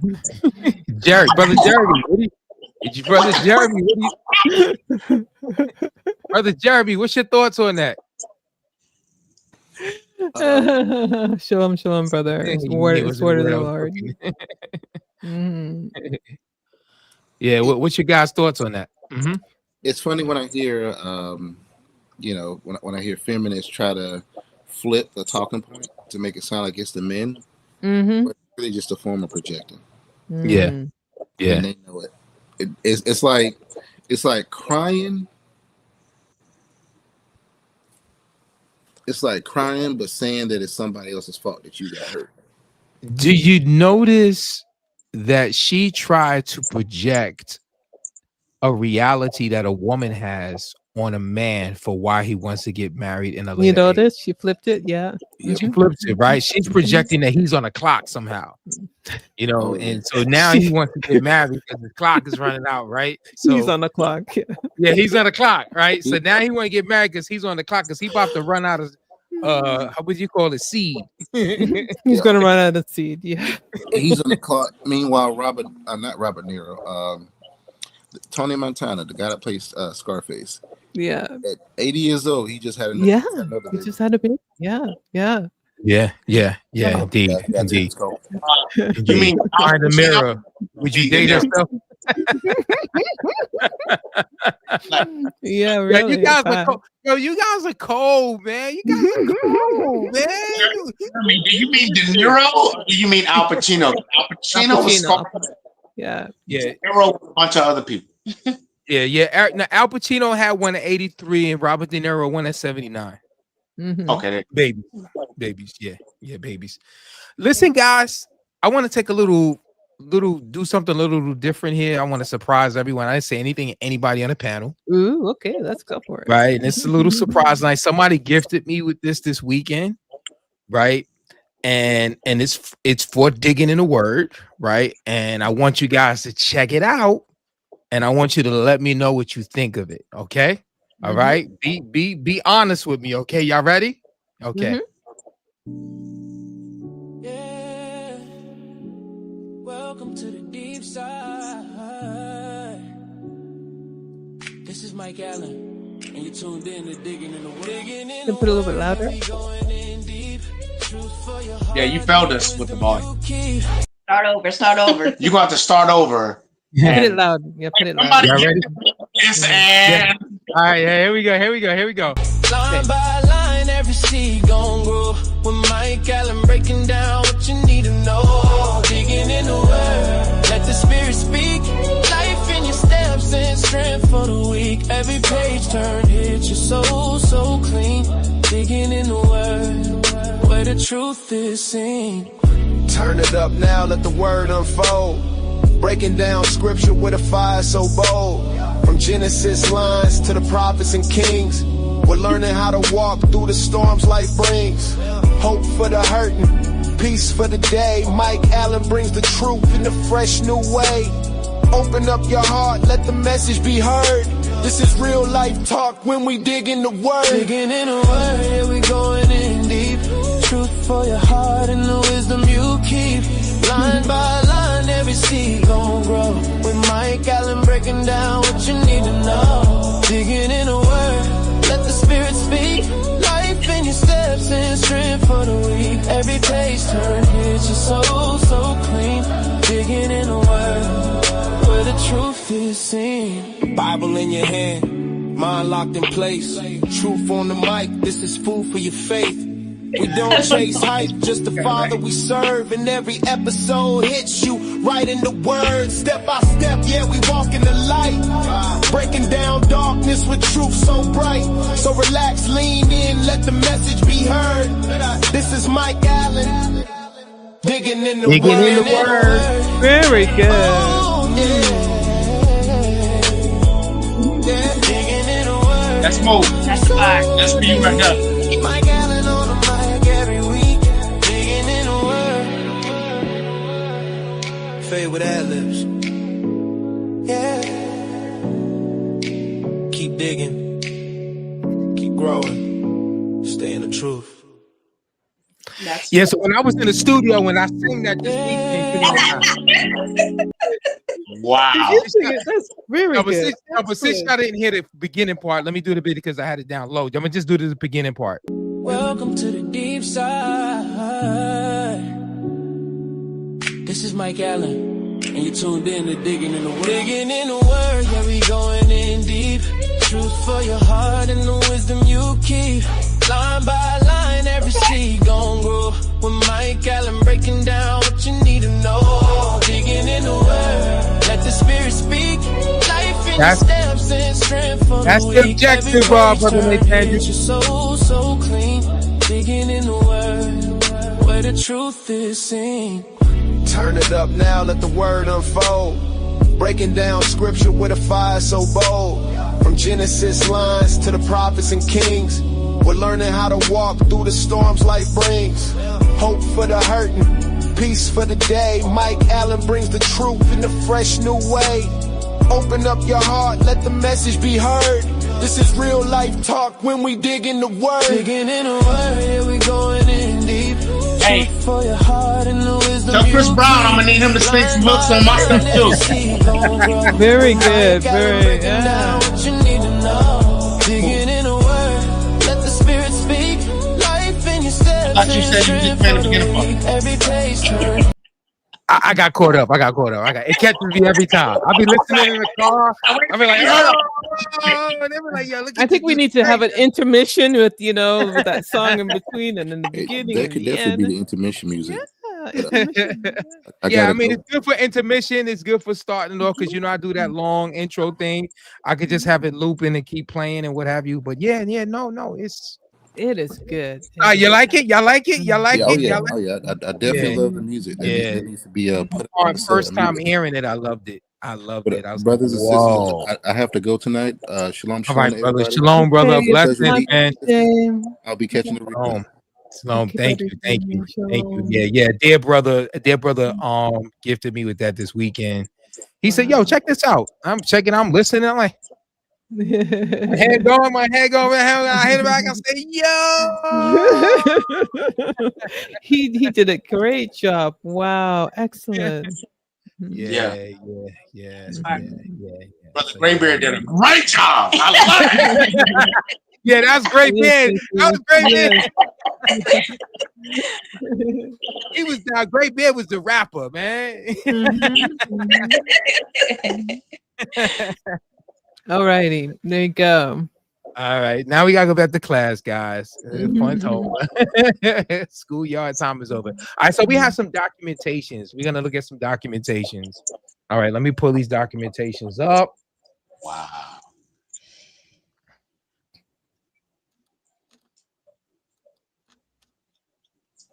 All right. Boom, boom, boom, boom, boom, boom, boom. While you're pulling up the documentation, there was a banner that was put up that said if there were no whores, men would have to get married. So who's to blame for the lack of marriages? Wow. Yeah. Wow. That's true. And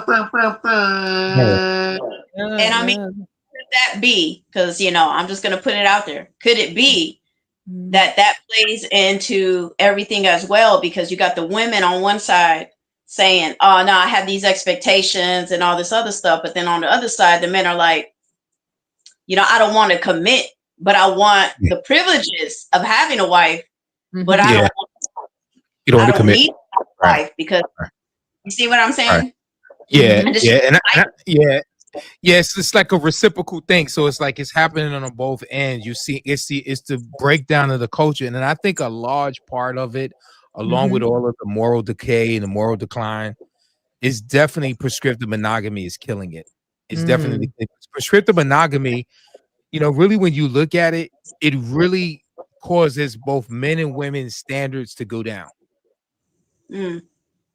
Because what's happening is that it's making the woman either equal or higher than the man in terms of power and authority, right?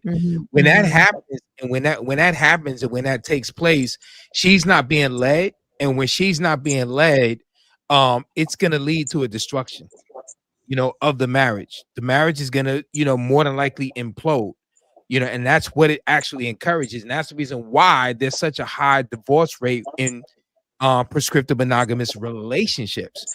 Prescriptive monogamous relations, I don't even just beyond marriages. Just relations, yeah. Only 2% of the people, and there's a study that's actually done, only 2% of the people in this country actually marry the person that they first dated. That means that 98% of the people won't marry the first person they dated. That means they got a second person they dated, a third person they dated, a fourth person they dated, and now what's happening, right? They are practicing how to break up. How to get over it, yeah. And how to get it, exactly. And that is, and that's what prescriptive monogamy actually encourages and teaches on the low, right? That's the elephant in the room, right? That's really what's going on. Yeah. So, all right. So we have some data here, right, that kind of supports what we're talking about here tonight. Sister D, could you be so kind to read it? Or one of the sisters, anyone, give me a break over here. All right, because I was just singing that song, and I was doing ad libs and all of that. I was in the notes, and what I mean. Just one of the sisters, can you read? Can you follow can you see it? And can you read? Don't mind. You able to see the screen? Yeah, it says from the top. Yes, yeah, drop down, right. Matriarchy Monday, why most women will remain single. According to a Morgan Stanley projection, by 2030, about 45% of U.S. women aged 25 through 44 are expected to be single and childless. Times of India. That's where the data comes from. All right, next one right here. When broken down by race, Black Americans show some of the lowest marriage rates. Only about 31% of Black adults were married in the recent U.S.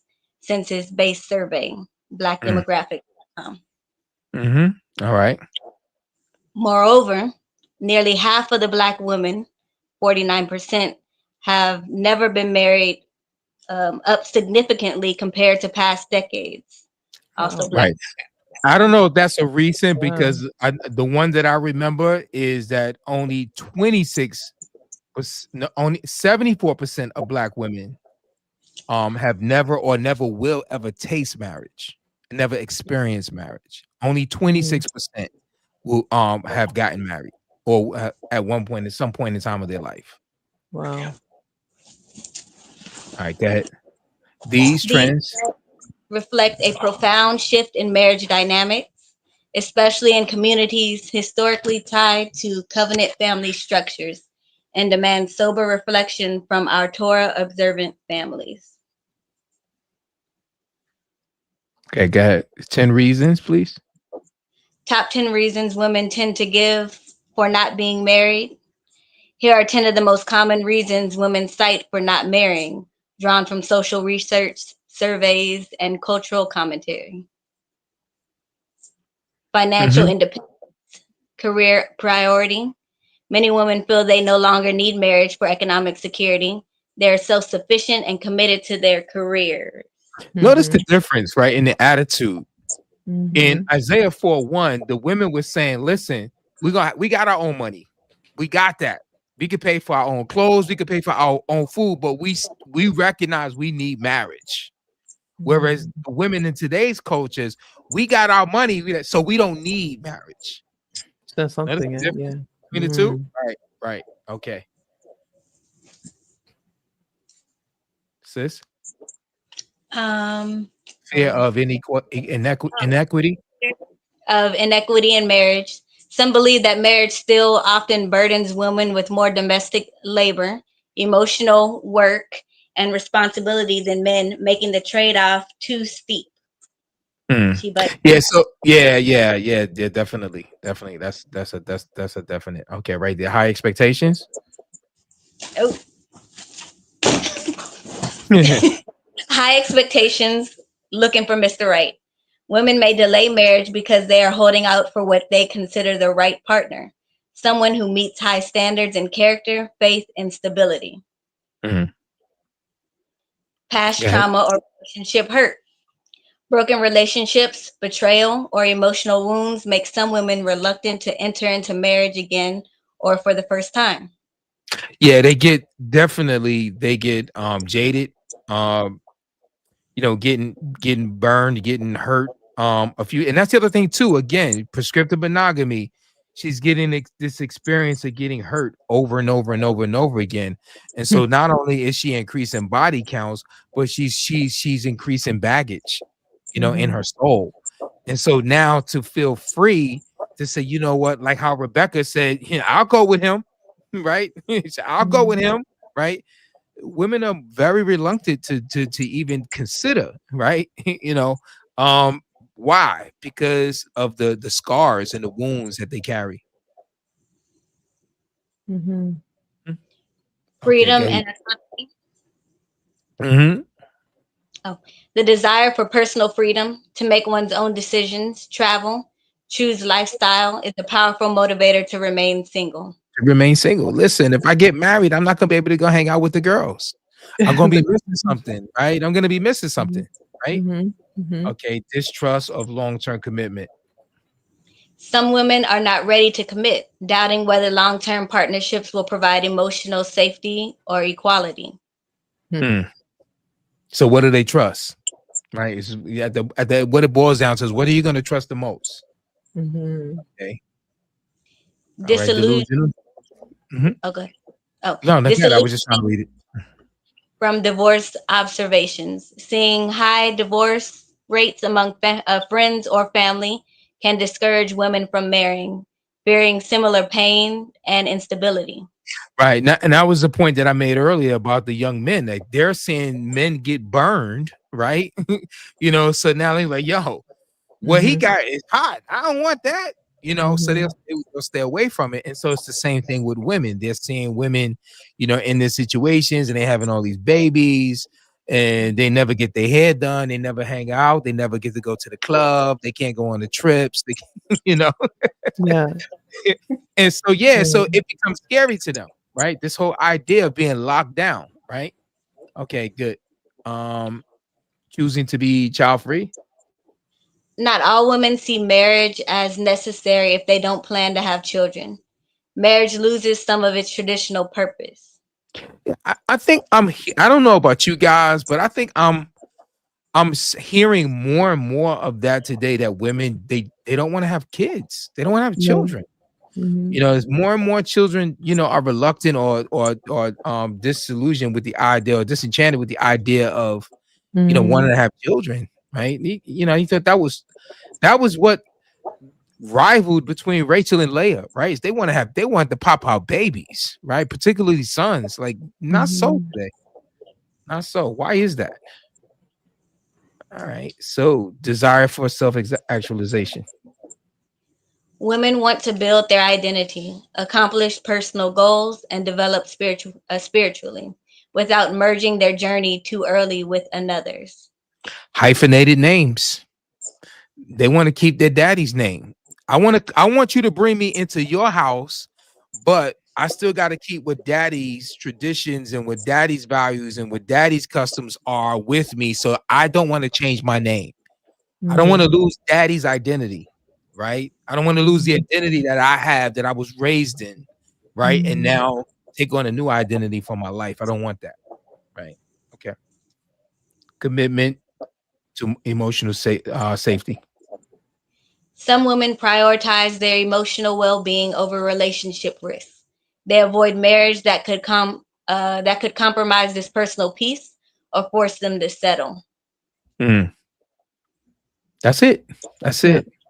So those were the 10 reasons given, like, statistically, about why modern women say they're not getting married. And then why they're not getting married. What do you guys think of these statistics on the chat?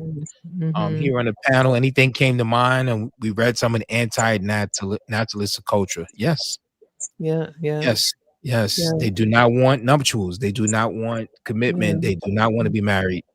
The new statistic for childbearing is unfounded. Many men and women have been unknowingly sterilized. Possibly. I would buy that. I mean, there's a lot of problems in the food and with the food and the drugs. And it's the reason I believe Yah says, grow your own food. Grow your own food. All right. Let's keep in mind the recent PNAS polygyny studies shows that societies with polygyny have higher rates of married men and women alike. Facts. That's something else. Facts. Now you could go on Google and you'll see a whole lot of negativity towards, polygyny, and it's oppressive to women, and it's a crisis, all of that. No, the real facts is that societies that practice polygyny have a higher marriage rate. That's it. Yeah. Have a higher marriage rate, right? Yes, modern women seem to think they can live independently, the result of watching Sex in the City too much. Yeah. It's the culture. It's the culture, yeah. It's the culture.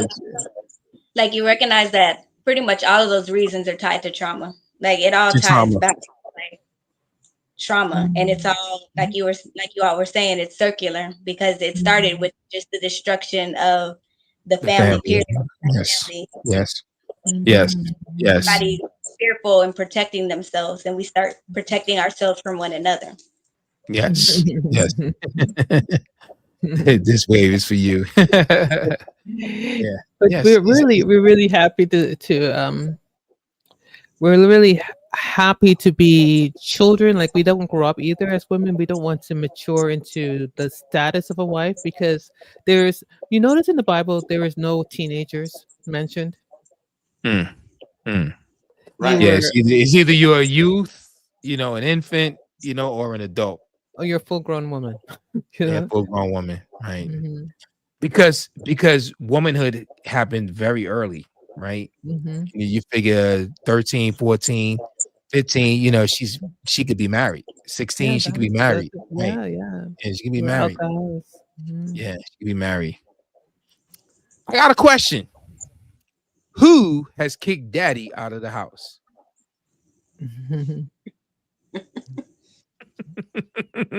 Who has kicked daddy out of the house? What the name? So was it you? Who kicked daddy out of the house? So we're talking about these single sisters, right? What happened to daddy? Who kicked them out of the house? Why? Who has kicked them out? He's not even in the conversation when it comes to marriage anymore. Yeah, he's not even in the conversation. Yes, they are. They are in the conversation for the ceremony.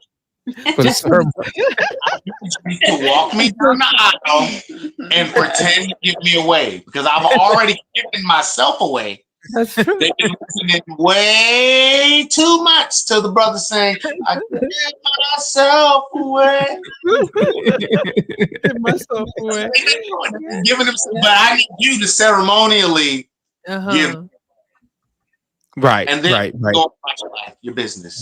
Just for form and fashion, right? Yeah, Just yeah, for form and fashion. yeah. The government is now daddy for women. Facts. The government has stepped in, right? With prescriptive monogamy, the Council of Trent, the polity of the Catholic Church on this idea of the church officiating, right? It's the state now. It's the government, right? Now becomes daddy, And my pastor. And my pastor, right? Well, the pastor is an agent of the state. Now, he's only an extension of the state. He's licensed by the state, right? To marry, to perform a wedding, right? EBT Section 8. Who needs a man? Who needs a man when you got EBT, right? Who needs a man? By golly, right? Right. But I heard this quote. Sorry to interrupt you, Brother Michael, but I heard this quote, and I think it was Brother Yoel who sent us the link. Remember, I wish I had gotten the link down. But basically, this brother was saying that the reason why women are single, most women want to be wives, but they don't want to be daughters. Oh yes. In the interview, right. They want to be wives. Say that again. They want to be wise, but they don't know how to carry be the one, daughters. drop down the two, now do it again. Yeah. They want to be wise, but they don't even know how to be daughters, right? So it has to go correlate. So if a woman is going to be a wife, if a woman is going to be a successful wife, she has to first learn how to be a daughter. That's the whole idea of it, right? Of that proverb. Daughter. Yeah, a successful daughter, and a successful daughter, not a rebellious daughter, but a successful daughter. I would rock with that. You guys agree with you ladies agree with that? You guys have daughters, so what do you think about that? I do agree with that. It's definitely the foundation that you build a marriage on is your relationship with your partner. Definitely. Definitely. Yeah. So if you taking out a woman and you waiting for her and you hear in the back in the other room and she cursing her father out, you need to leave. Just leave, exit. You're gonna have problems.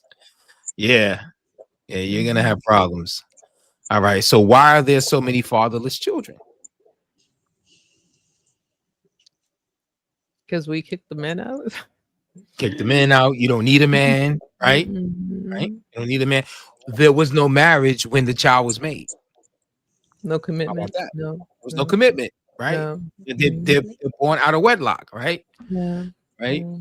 So there was no commitment, there was no covenant, right? So now you have a lot of children being, as a result, born in the situations where there's no mother and father commitment, right, to each other.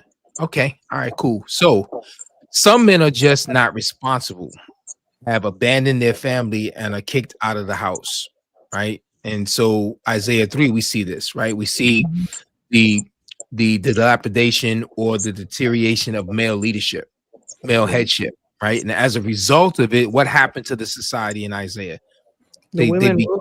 Right, it became more depraved. The women ruled, and the children became the oppressors. Yeah. Right, as a result of it. Right. Okay. Good. All right. So, what is it called when a woman's relationship with a husband is affected by her relationship with her dad? What do we call that? Dysfunction or function. Dysfunction. But there's a term that we label it. What do we label about the young lady who she's been affected by the relationship she had with her dad growing up? What do they call that? She has what? Trauma, but there's another way of saying it. It is trauma, but there's another way of saying it. Are you talking about daddy issues? There you go. But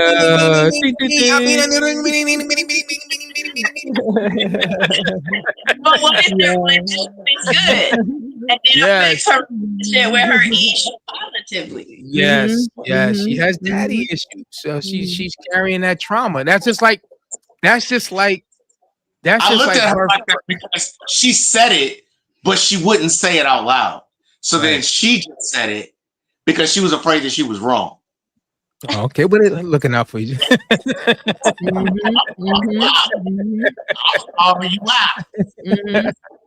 Yes. Great Bear says something very interesting. He says, all finger pointing aside, we all have grown up in a dysfunctional society, a weak, unteaching church, and a culture that has rejected the Father's way. Exactly. And it's all coming out of Babylon spiritually, right?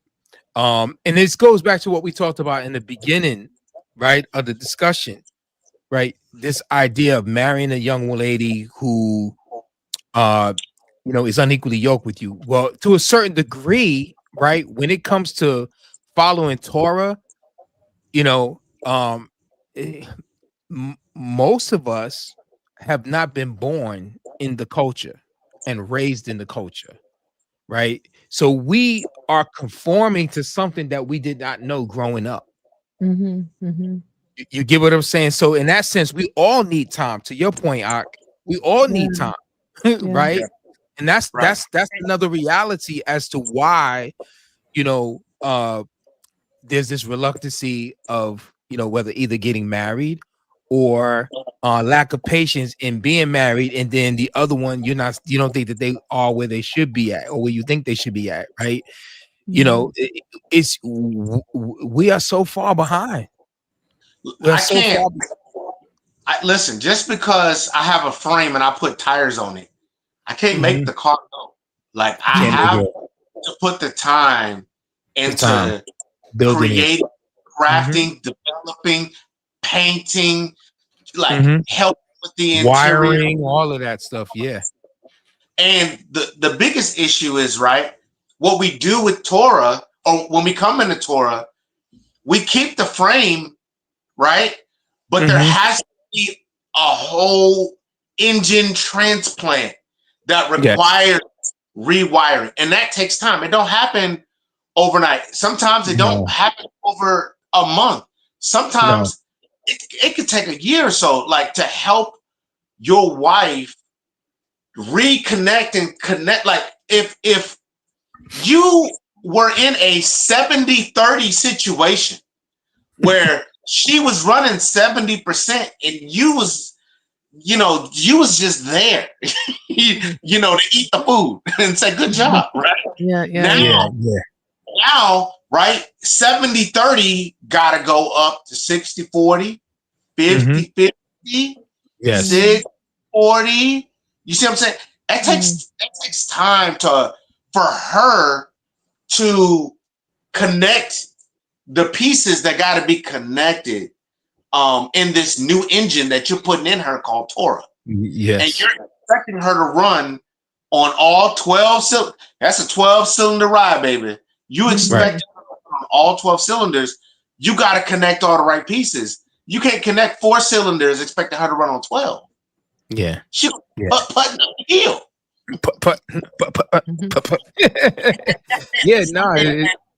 that women have to consider, because it's like, you know, you make a decision, you make a choice, and you got to deal with the consequences. Like I tell my girls all the time, like, your choices, you will always be held accountable for it. If it ain't right now, it'll be later down the line. So for the young, the question is, what do you offer your husband at a point where you've given yourself away to all these men that is solely for him, that you haven't given to another man? Right. Shout out to Rashi. Yeah. That question, that was a great question. Yeah. That was are you wrong to expect him to value that? Right. And then the other thing too is, how do you expect, you can't do, here's the thing, the expectation that what daddy put up with, she expects the husband to put up with. Or what daddy let her get away with, she expects the husband to let her get away with, right? Just no different than the woman that has been in 2 or 3 relationships where she got hurt, right, and got devastated. So now the relationship that she's currently in, this guy's paying for it. Right. You know, whether now, you know, some women have been assaulted, they've been abused, and so now the trauma of that, now the guy that she's currently with, you know, it's affecting her relationship with him, right? Because she has fears, right? She has phobias, you know, walls, right? Brick walls, right? As a result of it. And so that's a reality of, you know, how she's conditioned, or her experience in the past is going to carry on over into that relationship, into that marriage. It's inevitable. You know, you travel with luggage. You normally don't leave luggage when you travel. But I'm sorry. I was going to say, likewise, as a woman, I think it's important to understand that your decisions hold this weight, and how you have, you know, in a lot of respects, diminish yourself, and understanding how that does affect your worth, instead of pretending like that doesn't exist, and holding yourself at a higher worth, you know, and looking at yourself like, I'm a queen, and, you know, saying all these things. You have to like look at it soberly, like, these are the decisions I've made, and this has affected who I am, you know, so I have to operate in a level of, you know, going in. And treated like discounting, discounting, being accountable, is a killer. It's a killer. If a woman is not going to be accountable, to her mess, you understand, and she's in denial, right? And every time it's presented to her and is brought up to her, and she's deflecting, she's projecting, right? Displacing, right? It's a mess going somewhere to happen. There's no, you know, it's going to be problems, right? So, you know, as a mature person, not just as a woman, but as a mature person, you got to be accountable to your own mistakes. You got to be accountable to your own flaws, right? You know, and so if you finish the toilet paper, you took the last piece of the toilet roll, and you got something in there, you know, because you don't want to get up and change it, right?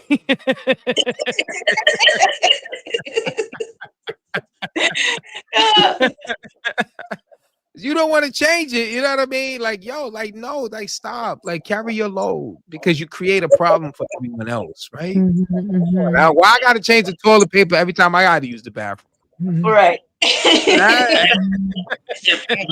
if that happens, you just can't use my bathroom no more. You can't use. You gotta go use yours. Yeah. Oh, but that is important. That's an amazing perspective. Like, what can you, as a woman, offer a man that you have not offered another man? And that's why virginity is so important. Chastity is so important, because it's what you can offer. You gotta get creative. No. Without that, you like, brother, let me buy you a couch. I've never bought a couch before. Let me buy you a couch. From the window to the wall. You know, here's a framed picture of me. You know what I'm saying? I have never given a man a framed picture of me. Man. Oh man. It becomes, you know, you think about that. You know, you run into your past and it hits you smack dab in the face because you want him to treat you with value, yet there's nothing that you can offer him that you have never given to somebody. Somebody was in the other chat talking about, you know, now you a wrinkled shirt. You like in the thrift store. Like you're not the brand. You the right. You know what I'm saying? You've been used. Yeah. But and that's the perplexity of the high body count, right? Because now it's not just what I carried over from dad's house and not what I carried over from my first man's house. If I had 30 men, right, I'm carrying a lot. You know what I mean? It's these are 30 different personalities. You talking about giving up daddy's name and not wanting to have a hyphen name, right? But you know, spiritually, emotionally, right? Flesh wise, you have become one with 30 some odd men. Like, you know, how does that not affect you in your walk in your relationship, in your current relationship or marriage? Like, how does it not affect it? It's gonna bring some issues. Yeah. There's some luggage going somewhere to happen. And now you have expectations of your ish that would have made sense if you were a virgin coming into a marriage. Right. And you're not considering the access weight. I'm not going to call it baggage. I'm going to just say weight. The access weight that comes with that. But weight cost at the airport. If you have more than 50 pounds, it gets expensive, son. Hey, look, if you flying on Spirit, it's like if you listen, if you get on if you go through the machine and you fart, they like, hey, that's gonna be an extra $10. So right. And I think that has to be considered, right? When you have weight that you're walking into a situation with, you have to be patient with him, right? Because he has to consider that, even if his mind is already made up to take you. And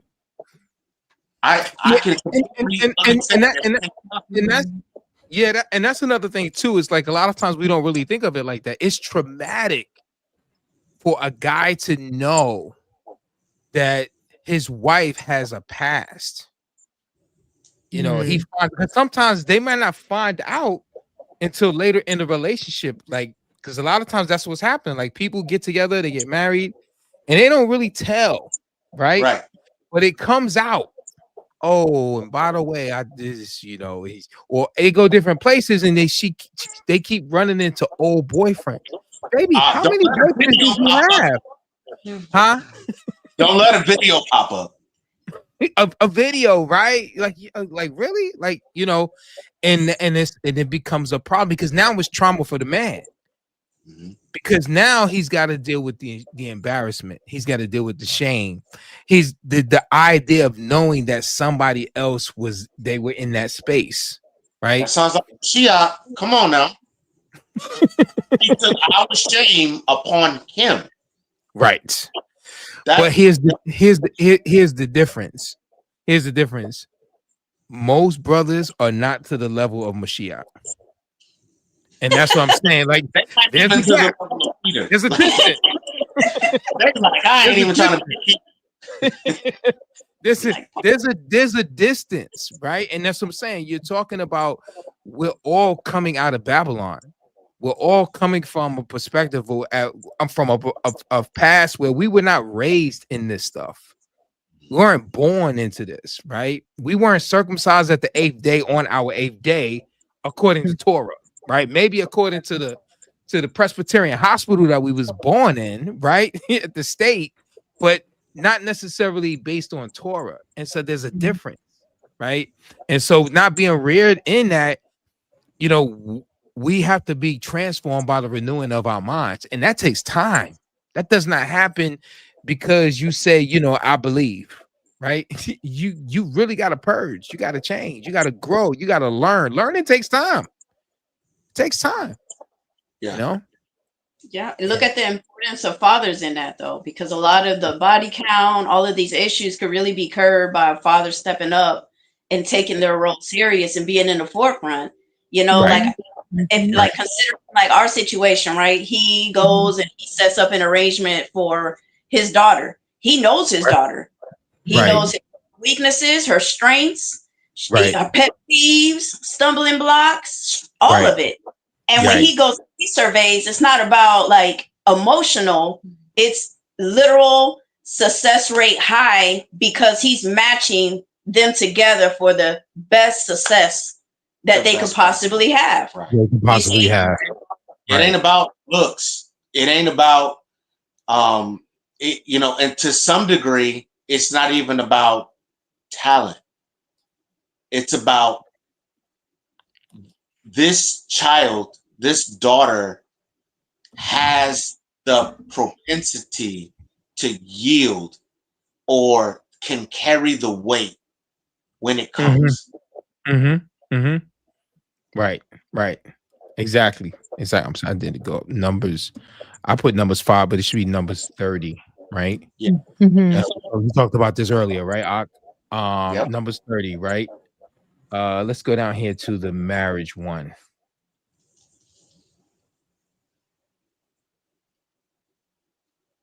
Okay. And as you're point there, you know, that's just like when you were born, you're not born with authority. You under the subjection of your papa. Right. You know, exactly. And when you become married, you're walking now, you've learned to master yielding, right? As a child. So now when your husband gives you authority, you yield it properly. Right. And this is all the more reason why it was important for the father, and we're going to see this, to actually have a veto or to supervise the will of his daughter, the commitments that she made, right? Because it was all his ability that was given to him by Yah to train her. If you can't train, if you can't check her choices, if you can't control her choices, then you can't train her, right? Because when she goes into marriage, right, she has to come in with that mindset that she doesn't belong to herself. She has to come in with the mindset that, you know, she belongs to this man who she's now covenanted with. And so therefore now he supervises and he supersedes her choices, right? And so could you read from verse 3, please? Can you show it, Brother Michael? Oh, I'm sorry. I took it off because I wanted to bring in closer when he was talking. All right, there you go. Let me just say this point. Numbers, it should be 30. Numbers 30 is about the vow and the father's responsibility. If a father does not do a complete job, she will have daddy issues. That's the whole point here. All right, go ahead. All right. What verse you want me to start at? Verse 3. All right, bet. And LSB, here we go. Yes, also, LSB. If a woman makes a vow to Yah and binds herself by an obligation in her father's house in her youth, and her father hears her vow and her obligation by which she has bound herself, and her father says nothing to her, then all her vows shall stand, and every obligation by which she has bound herself shall stand. And in the King James, it says, in the day he hears it. In the day that he hears it, right. Can't wait. Right. And notice it says this is while in her youth. right? It says you make note of that point in her youth, right? So just like her could be her, she's a teenager, right? Okay. Okay, It could be a woman of a marital age. Of a marital age. It doesn't necessarily mean somebody that's 10 or somebody that's 18. No. All right, 5. 5 says, but if her father, if her Abid, should forbid her on the day he hears it, none of her vows or her obligations by which she has bound herself shall stand. And Yah will pardon her because her father has forbidden her. Right, because he has the authority to correct her. He has the authority to steer her vows, her choices, her will into a place where she's going to be properly trained. This is where the training comes from. This is the father's mechanism in Torah to train his daughter, to guide his daughter, because it's not just enough just to tell her what Torah says. He's also going to have to guide her decisions in following Torah, right? And living out Torah, right? Especially in her youth. All right, 36. However, if she should marry while under her vows or the rash statement of her lips by which she has bound herself, and her husband hears of it and says nothing to her on the day he hears it, then her vows shall stand, and her obligations by which she has bound herself shall stand. Right. So it's the same thing, like as with the father. She can make vows, but if once her husband hears it, and if he objects to it, that's it. But if he hears of it and does nothing about it, then it stands. But if on the day her husband hears of it and he forbids her, then he shall annul her vow which she is under, and the rash statement of her lips by which she has bound herself, and Yah will pardon her. Right. Meaning he's pardoning her because now that she's, how would you say, removed from the vow, she's not held accountable to the vow that she previously made prior to the husband vetoing it. Right. Because she's really she's a woman under authority, someone else's authority, which is her husband. Right. All right, cut. All right, now this is what you was talking about. But the vow of a widow or of a divorced woman, everything by which she has bound herself shall stand against her. Right. Not for her, against her. Which means that she really technically doesn't have to go back to daddy. Right? They say daddy's still alive, right? Daddy's still around. He didn't go off onto the, ancestors. He's still around, right? She doesn't have to go back to daddy once she becomes a widow or once she's divorced and have to have daddy broker her deal to become a wife to someone else. She can technically make that decision, or she can make vows on other things, right? Herself, right? Because what's the difference between the widow, divorced woman, and the youth? What's the difference? Because we read this earlier. Virginity. Virginity. There's something to be said once the woman loses her virginity. She and has definitely been married. She's no longer, right? How would you say, at that stage where she's under her father's direct supervision. Because once she leaves daddy, she doesn't have to go back to daddy. Whether divorced or widowed, she doesn't technically have to go back to daddy. But more than likely she will if there's no one else to take care of her, right? She can fend for herself. But now she could work in Walmart, so she definitely don't have to go back to daddy, right? Wow. She doesn't have to go back to daddy. Since it's made in such a way that she doesn't have to go back to daddy, right? That's how the society is made. We're talking about why women remain single, right? It's the ability to be able to establish their own independence economically, right? Women are saying, well, I don't have to go back because I make my own money. Right. Or they would go back to daddy government though. Daddy government, right? Daddy, Well, just take on that daddy. I would say the difference between a widow and a divorced woman is very, very distinct.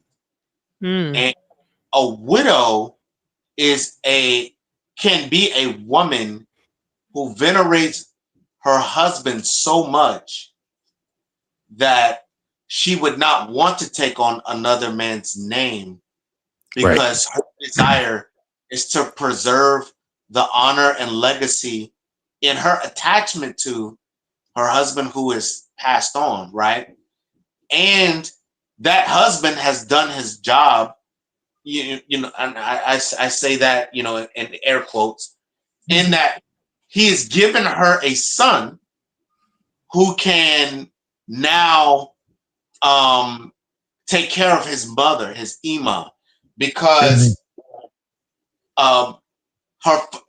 he is now being raised in the legacy of his father. And who better to know that than one, his people, and two, the woman he entered in and has been grooming this whole time. I say grooming. I know that's an ugly word. Let me rephrase and say rearing, teaching, nurturing, developing, forming to itself. Yeah, I agree. But this divorced woman is a little bit. The circumstances are a little bit different because this is not somebody who's venerating the honor of somebody. As a matter of fact, not going back to her father's house, in some respect, would be the most honoring thing, as to not bring shame back to her father's home. Yeah, that makes sense. Not just his home, right? But his home, her family, her clan, her tribe. So it's not just an embarrassment on one, because you think about it, over the course of time, if this was constantly happening within the midst of one tribe, the idea would be like, yo, don't ever marry anybody from that tribe. Them women, they don't last. Right. Yeah, they don't stay married. From that clan, those women don't last. Reduce. Yeah. Don't marry anybody from that family, those women don't last. But now we're talking about a woman. What you're talking on is a woman that's being divorced, given a bill of divorce by her husband. But we talked about her also. Women today in our society are divorcing their husbands, but there's no shame. But there's no shame attached to it. There's no shame attached to it, right? And so, oh, she free? Oh, let me go scoop that up, right? There's no shame attached to it, right? And that's the difference, and it's ruining the pool. Ruining the pool. And so now, if a man were to take a woman on that has been divorced, or has had a lot of suitors, then she should definitely take that into account as it pertains to, you know, walking in a sense of like humility. Right. Because he's doing something that in some regards or many regards he really doesn't even deserve. Right? She doesn't really even deserve it. And if she feels entitled, right? If she feels entitled, which a lot of women do, like, yeah, I lived my life. That's how they think. Yeah, I'm 30. I got 2-3 kids, you know, never been married, right? And I've been around the block, you know, and I'm still a good catch, right? You know, that's the idea, right? That's the idea today, right? Just clueless, just in denial, right? Of the fact that, you know, they've built something in themselves and in their lives that makes them of less value. And now they'll join a man and him less than what they gave someone else. Right. I mean, to a certain degree, you really can't, because I guess the further away she is from being pure, the less value that she's actually in a lot of ways. What I mean is, when I was a Muslim, man, I would pray 3 times a day. I would, you know what I'm saying? I would do this, I would do that. But then I became a Christian, and now, you know, I might pray once a day. You know, if I remember. When I was a Muslim, I valued my body to not disclose it to everybody. And now I'm a Christian, you know, I'm gonna show off a little more. And now I've come to Torah, and now you can't tell me how to love my Yah. If I want to do this or that, you know, then that's my prerogative, that's my right. You see what I'm saying? So now, outside of purity, we're just talking about quality. You were willing to do more in something that you knew, you know, you come to know was wrong, than you are willing to do now that you're in what you know to be right. Right. And so a woman will be like, when I was in this previous relationship, I gave all. Right. You know, if this man like farted and it like halfway woke him up in a dream and he mumbled pancakes, I was up making pancakes just because I thought that's what he wanted. But I love me some pancakes. And I love me some pancakes. Yeah, good. And so, but now over the process of time, and now she's married, and that happens, and she's like, I'm not making that man no pancakes. If he wants some pancakes at 2:00 in the morning, he can get up making them himself. You see what I'm saying? Like, yeah. And so what you were willing to do for a man that was not even, that you didn't belong to, you're not willing to do for the man you now belong to. Right. And it's inverted. It's turned upside down, because you would think that, you know, a woman would want to give her best to the man that she's married or she considers her husband, right?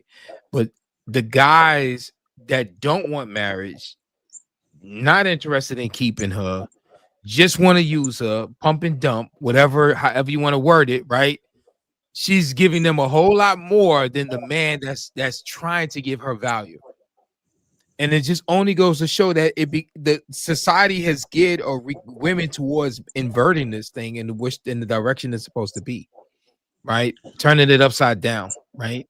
Turning it inside out. And so therefore there's this wrong perspective, and it's this delusion that you value the thing that's not valuable, and the thing that's valuable, you devalue it. Yeah. And so then what is marriage? That goes circle right back to the question that you asked. What is biblical marriage? Right. What is it? What is biblical marriage? Say y'all. Y'all are in it. So what is it?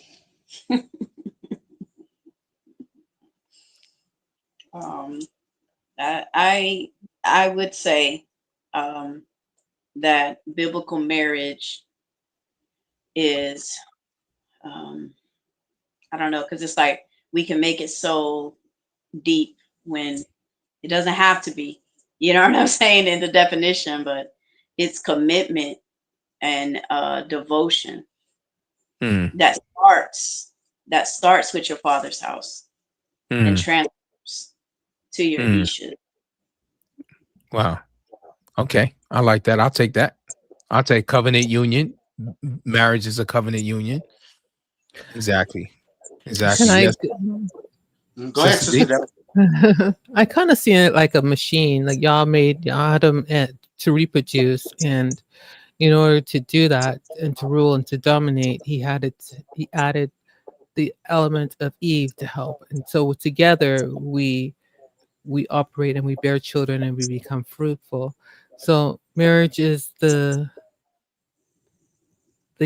ultimate plan to do that. We cannot really multiply and dominate the world without each other in that way, and bear fruit without each other. So it's not as complicated as we tend to make it with all the romance and novels and all the movies and TVs and the romantic ideas. It's not like that. And I think that's where we get lost in he has to be emotionally available to me, and he has to bring me out for dinner and all that stuff. Yeah, when I was growing up in my father's house and he was training me to be a wife, it was no talk about these romantic stuff. It's like, let's work together. And if you can't work with your father together in his house, you can't be a wife, because it's like training you for a job and to be in a company, and the application process actually getting in is not that long. You fill it up, you have one interview, and you get hired by Google or whatever. It's not that complicated, right? But we've made it into a 6-month procedure of interviews, and in the meanwhile, you're interning for free without any pay, and then they fire you by the time it's just ridiculous. Yeah. We turned it into something more complicated in a sense, but also in the corporate world, companies do that. Like they'll just keep interviewing, especially if they charge a what do you call it? An application fee, right? Like you pay an application fee. They'll just keep checking application, but they don't really hire nobody, right? No. And then you have that there's no pay. That's why I see the dating thing is. Yeah, and that's what dating is like, right? They keep taking these applications, right? But they don't never really take these women on. They just want the application because they want the benefits, because the applicant is bringing in money. They bring in something to them that they get, right? As a result, letting them apply, right? And being interviewed, right? Yeah, at 4 and 5. What do you think of it as, Brother Mike? What do you think it is? But marriage, marriage is certainly, I would say that marriage is the first institution. Farming is the first industry, right? So farming is the first industry for humanity. Marriage is the first institution. A lot of times, we like to put the assembly as an institution above marriage, but in actuality, the assembly was designed to help support marriage, restore marriage, but marriage is the first. Right. So you said it again, bro. Not control it. Not control it. Right. And that's key. It's not the assembly's job to tell a person. Yeah. Exactly. And not even to really even be picking who gonna get married, right? That's exactly the father, right? Yeah, that's the father's, right? So and so that's the key. So it is the institution that Yah has created, right, whereby we fulfill his plan of dominion, being fruitful, multiplying, subduing, and replenishing the earth. Right. So in order to fulfill that, he designed for it to be done through marriage. Marriage in and of itself, is the idea of a man who sees a woman, right? Takes that woman and he vows to her, he commits himself to her to become bone of his bone, flesh of his flesh, right? And then he has to consummate that, right? So there's the commitment union of the wills, and then there's the commitment union of the flesh, and all of that constitutes what marriage is supposed to be and how marriage is supposed to function and what is the purpose of marriage. And in marriage, and I have a banner for that, we probably won't get to it, but in marriage in and of itself, both the man and the woman's purpose in marriage, for marriage, is to serve. He has been first given the purpose and the assignment to serve in Yah's garden, right? In Yah's earth, right? To work for Yah, produce for Yah. She has been given the assignment and the purpose to serve the man, help the man fulfill Yah's purpose and Yah's design. In turn, the man is supposed to serve by leading her, teaching her, self-sacrificing, right, his life to the preserving of her, to make her more glorious unto himself. And that's what he's supposed to do for her. So together it becomes this beautiful thing called marriage, and through it we produce this fruit. And so we saw in Numbers 30, right? It's this father who produced, this is his offspring, right? That it's his contribution to the kingdom by giving his daughter. But he can't give her in the right way if he doesn't take the time to train her. On the flip side, in the kingdom, some other man is going to give him a daughter for his son. So beautiful. So the son helps the man's legacy to continue on. The daughter is given so that the man can sow seed into another man's economy, another man's house, right? It's a give and take thing, sons and daughters. Simultaneously, this man and this man are now bonded, yes, by the production or the merging, yeah, right, of this daughter and son. And now from an empire perspective, now this man's empire has just expanded. Because what the resources that this man had, and the father or the son, it doesn't matter, and the resources that this man has, if he lacked, he now gains. Right. And it's a covenant. Right. And so it's like, you got beef with me. Well, now you don't have just beef with me. Now you got beef with me and them.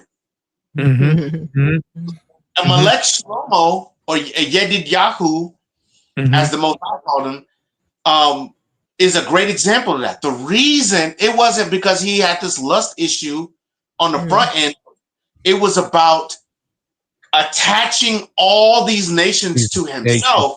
And now Israel don't have no enemies. And if they did have an enemy, he don't even have to go fight.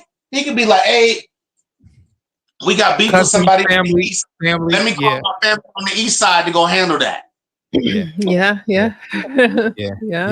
Which is the reason why, if I'm not mistaken, I think he was the only king that there was no war at all during his reign. My understanding. Yeah, it is. I mean, marriage in and of itself is profound thing that Yah has created and he's established. But to understand why most women will remain single is to understand what marriage is and how it's supposed to function. Yes, without a doubt. You can't get there without not knowing it, right? He said, "You all done." What did he say? I didn't read it. So you all done started a fight. The feminist women and the supporters will have lots of negative things to say. Nah, yeah, that's true. It's true. Yeah, I mean, listen. Naysayers and cynics don't like the truth. They don't like the truth. It's facts. They don't stop it though.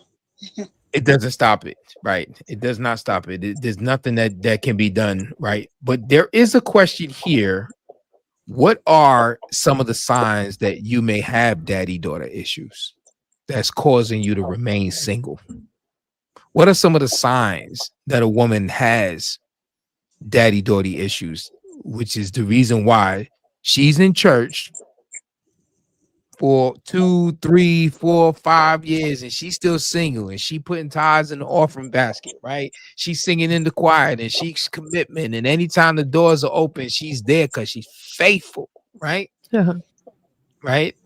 And yes, she's still finding herself single, not realizing that a part of her faith, her being single, is the result of not being prepared for marriage. She has daddy-daughter issues. What could be some of the signs? Temper tantrums. Yeah, I would rock with that. Feeling like she knows better Very that's so true. Nah, that's not possible. No better. I think she's sitting on there because if you were rebellious towards your father, if you're a daughter that was scorning your father, wanted always to push back on his orders, rebellious, you're going to do the same to any man that you see, and that's going to keep you a man from asking you to to marry him. If you're disrespectful to your father and you go opposite to his will, why would a man who observes that kind of behavior in you want to take you on as his wife? It's a liability, it looks like, right? It's like a little liability. Here's what I had gathered, that she may have some eroticism issues. Right, she might be into porn, right? She might be kind of loose, right? You know, when it comes to intimacy, she's kind of loose, and a lot of times that can be tied to daddy-daughter issues, especially if daddy touched her in an inappropriate way. You know what I mean? Or she was, how would you say, seduced in a young age by an older daddy figured type person, right? An older man, right? And that can cause some problems with daddy-daughter issues, like, right? Or with eroticism, or the attraction to older men, right? All of the men that you want, they're just older, right? Or acting aggressive towards men, right? Because she has not first learned as a daughter to reverence daddy. You know, she literally had fist fights with daddy. Curse him out, you ain't. She tell her daddy to suck up. You know what I mean? Like that happens. That happens. That daughter having, that level of visceral disrespect, aggression towards their fathers, right? Right, towards their fathers. The blasphemy, right? So how can a man expect that that's not going to be a problem going somewhere to happen in his marriage if he take that woman on? Right? How can he not expect that? Right? That's just going to come with the territory, right? Because if she has no reverence for daddy, she's not going to have reverence for the husband. What do you guys say? What do you guys say? I think something that's prevalent that I saw growing up with ladies who had daddy issues is they were always so thirsty for attention. For attention, yes. Affirmation, they needed it. So they would do it by any means. If that means little mini skirts so they can get attention, they would do it. Yes. It's so true. So true. Or they want the man under them 24/7. Yes. They want him there after every breath. Every breath I take, I want you next to me. And it's that, like you said, that constant need for attention, validation. All of those that you said, that is definitely those are definitely clear signs. Anyone else? What are some other signs that a woman may have daddy-daughter issues? Okay, let's go to another. What is a biblical daughter? Well, I got one. Oh, okay. You got to go back to that? Yeah, I do. Okay. All right. You late for the class. You late for the class, but like, come on, let's go now. Yeah. A lot's been said, but I can see in general. I mean, fear. You operate out of a lot of fear. Trust issues. I got it. Yeah, go ahead. What you got? That's it. Always having the idea that, you know what? I got it. I don't need you. I can do it. That's a sign. Another one is feeling the need or feeling empowered to overtalk. Being confrontational. How is that tied to daddy not being or daddy issues? Can you expand further on that? Feeling the need to gotta be, I got it, or I gotta be heard, or what have you? What will you? How would this that? Where does that connect with the daddy issue? What happened with the daddy relationship that would lead to that? They having huddles. They having family huddles. It's very simple, right? somebody feeling like they, in their father's house, they weren't heard. And now that they've been adult, they have a voice. But I'm going to flip it. And I'm going to be transparent and say, this is a mistake I made. And that was, and I'm glad that we was able to fix it.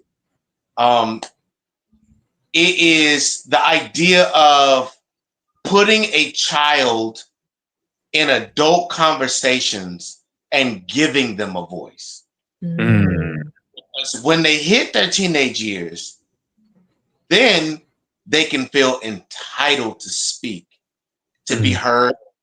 And the reason why that's an issue is what they themselves don't understand is they are, what's the word I'm looking for? So like an example, I have currently 2 little boys, and they are full of testosterone, and you know what I'm saying, they will jump off of a couch, try to back off of a table. They will throw whatever comes in their hand, and it's a good thing.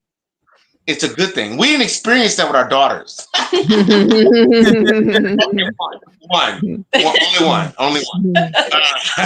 But what I'm saying is, the boys don't understand that that's something that's natural in them, but our job is to train them in the testosterone, right? Testosterone, right. It's likeness, a daughter coming into her teenage years, she doesn't understand that the things that are happening to her, we have a responsibility to mature this chemical balance, to mature her thought process, to mature her mouth. And you give her the space to open that too soon. When she becomes a teenager, you can't turn it off. It's gonna be very difficult to reel that back in. Yeah. Because now she's smelling herself, feeling herself. It's always easier to go from slave to free than it is to go from free to slave. Right. I think that's a very good point. The idea of I got it, you know, because I struggled with this. Struggle. Not even bothering asking for help, you know. Like, even a matter of like, I'll just, you know, I'm not even eat it, you know. So can I interject? Could that be tied to the feeling like, you know, if they're not going to do it for me, then like, if he's not going to talk about daddy, if he's not going to do it for me, I guess I'm going to have to do it for myself. He's not there, so I guess I'm going to have to find it for myself. I'm going to have to supply it for myself. Could that be it? The absence, the, you know, the neglect, right? So, you know, if I don't do it, nobody else is going to do it. So I got to do it. Right. And so always depending on, you know, having to pick up the slack, so to say. Right. Because it carries your mother constantly depend on herself, and she, you know, she's doing single mother. Right. You pick up. I don't need anybody else to do it for me. I don't need to ask unless I'm in some dire need. So everything I'm just gonna do it myself. Right. But it could also be that situation where she now got a man and she's so terrified of losing him. I'm talking about the mom. She's so terrified of losing him, she'd rather just do it herself than ask, because she doesn't want to risk upsetting him because he lacks maturity. Wow. You know, there's lots coming out of it. Yeah. It's simple, like helping with groceries, right? She went to the store, she got the groceries, and you know, you have been raised, you have been trained as a man. It does not matter how many vehicles have the I see you smiling. You know where I'm going with this. It does not matter how many vehicles there are of groceries. You're gonna get them one go. Right. Right. As a man. As a man. Right? Yeah. Yeah. But now she has this, I'm so afraid to ask for help because you're gonna lash out, or woman, you see I worked all day, or whatever, right? When this is an opportunity to demonstrate strength and resilience. Yeah. That you go. Yeah, yeah. My first wife used to do that. My first wife, yeah, my first wife was plagued with that. Like she's like that in general as a person, right? It wasn't just like that her with me. Like she was kind of like a non-verbal, person. Like she wasn't outspoken. And so she kind of like shied away from asking someone to help her, right? And then there was a pride thing also. And so, or nobody can do it as good as I can, right? She had, right? And so she would do stuff on her own, and she would take on, it'll be so much for her. She gets so overwhelmed, she gets so stressed out because she didn't do the simple thing and say, hey, I need help. Hey, could you help me with this?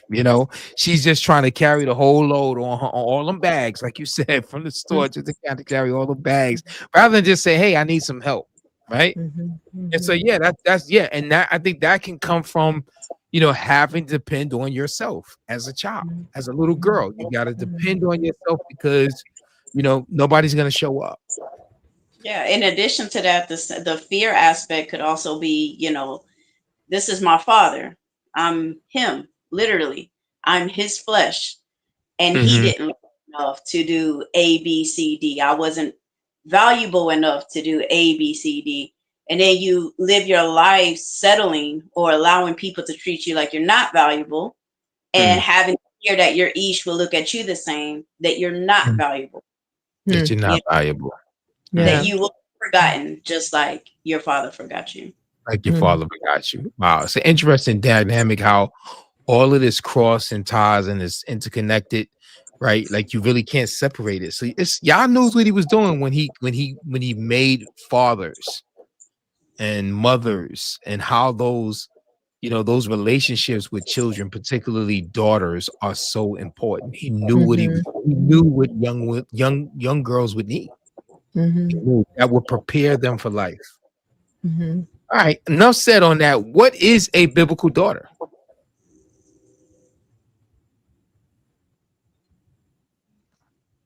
Y'all have daughters? It's a basic question, right? What is a biblical daughter? I would say a biblical daughter is, if you have your answer, you go ahead, because I'm still. I mean, we talked about what a biblical marriage is, but what is a biblical daughter since we're talking about women, right? I think that a biblical daughter is a pure reflection of Israel. Wow.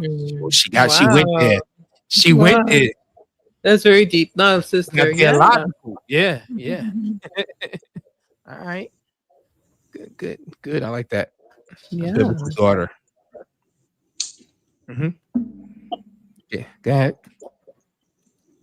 Now, anybody else want to say? I was waiting. Is it a biblical daughter? Anybody else you want to add to that? Say something. Words. Well, I can't. Y'all always calls us daughters of Zion. That's so true. And but we're not the wives of the father, but we're definitely his possessions, and we are part of the man's household, like his wives, like his concubines, like his servants.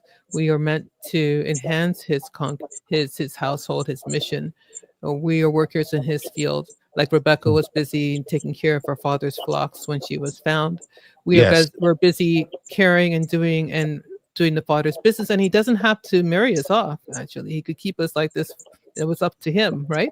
If he wanted to give us away. So we belong to our father in the same way a wife belongs to the father. The husband. Yes. The husband. Husband. Yeah. Exactly. Here's my answer I have. A daughter is a woman under male authority, trained for service, protection, and legacy.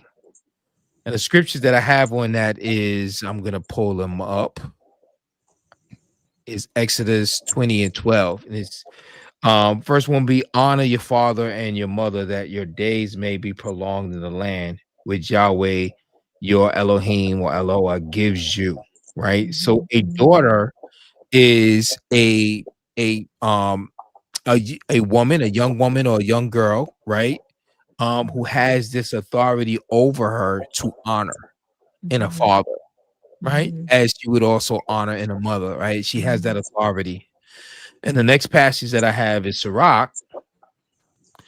That is Sirach 7:24 and 25. And that reads, if you have daughters, keep them virtuous and don't be too indulgent with them. Okay. When you give your daughter in marriage, you have finished a great task, but give her to a sensible man. Meaning that it's his responsibility to discern whether if the man was sensible. But what do you think they mean when they say indulgent here? Spoiling. Oh, there you go. There you go. Having or indicating tendency to be overly generous to or lenient with someone else. There was a TikTok Sister D had, right? With this man had this idea that is a comedian, and he was talking about he's going to spoil his son like crazy. So that whatever man, she gives him to, right? He's going to have to treat her like how daddy treated her, right? And to talk back, be sassy, so that you want me to show it to you right now? It's not long. Half a minute. Okay, let's do that. Let me just quickly do that for you. Okay.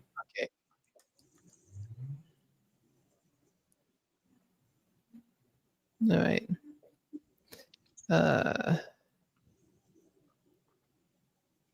Yeah, it's sorry. Here we go. Share it real quickly.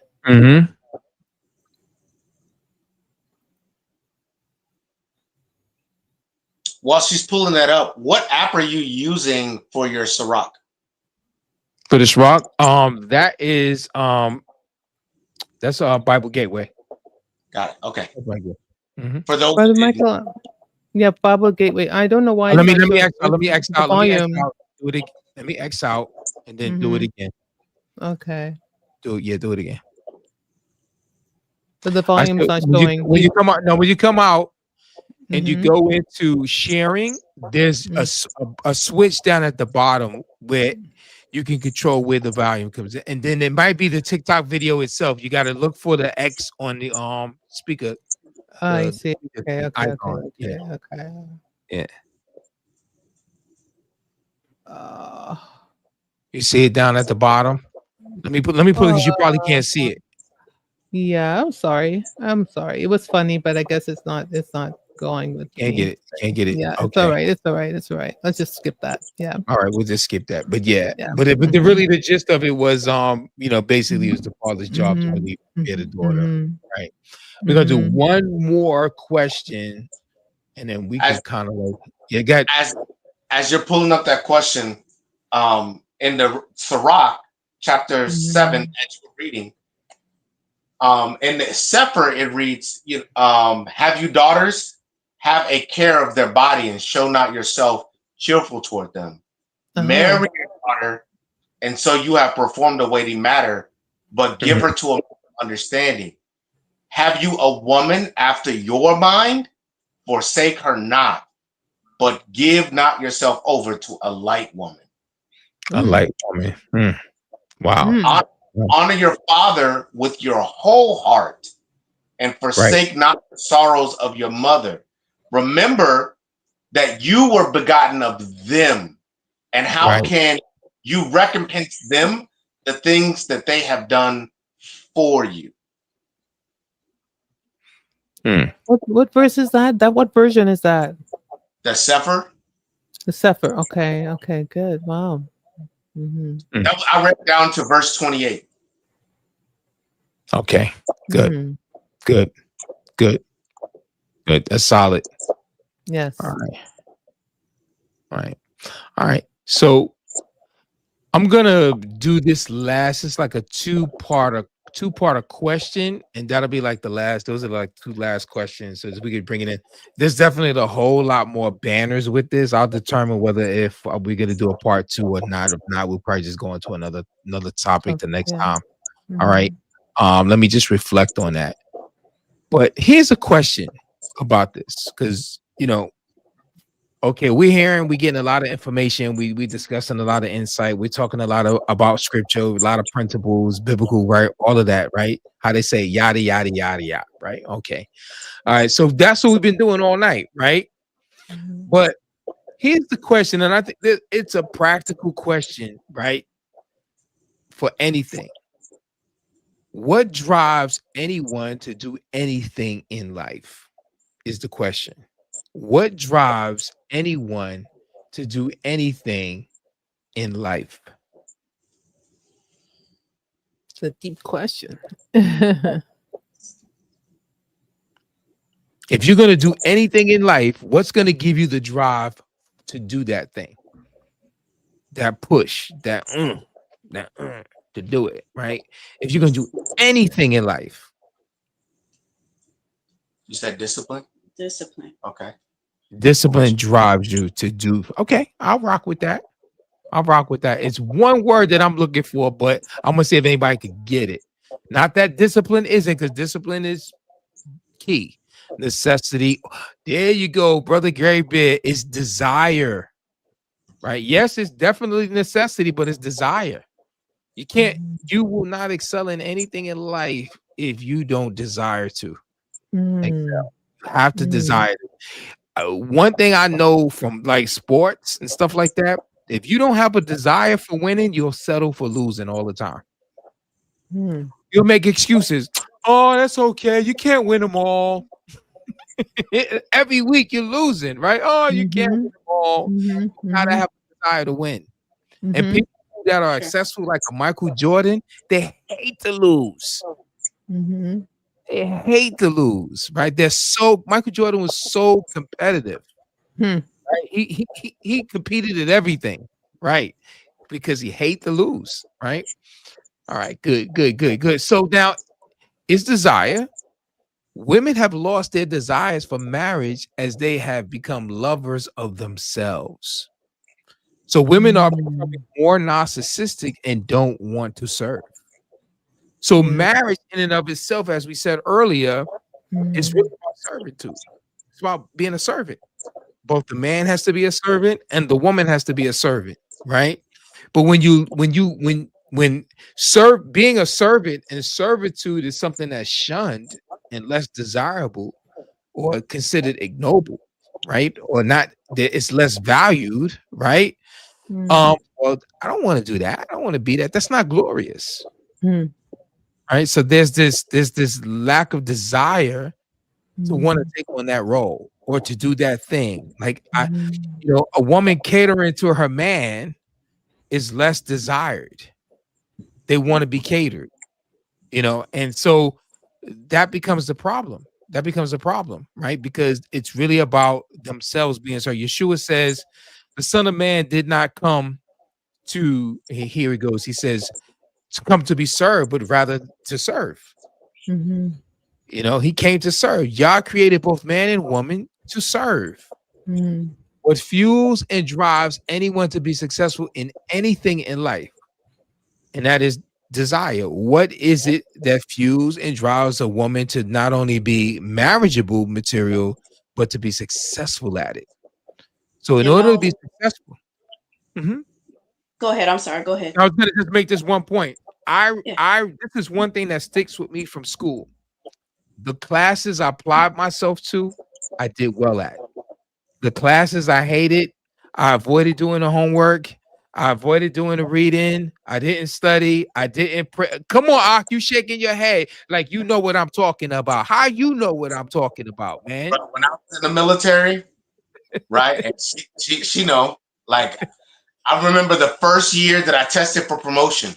I was so arrogant. Like, it's common sense. I don't need to study. I just go in, and as long as I can filter out what doesn't make sense, I'm good. Only to walk into this test and be flabbergasted this Air Force test and be flabbergasted because I recognized there was more than one right answer, and it was about most right answer, right? Then, okay, so then the second year I was ready. Okay, the most right. And then I had to realize the Air Force isn't looking for what is the most right to me. My opinion doesn't matter.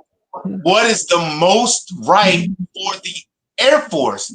Because they promote you into a position of supervisor or leader or some type of leadership role if you're focused on what's right to you. Yes.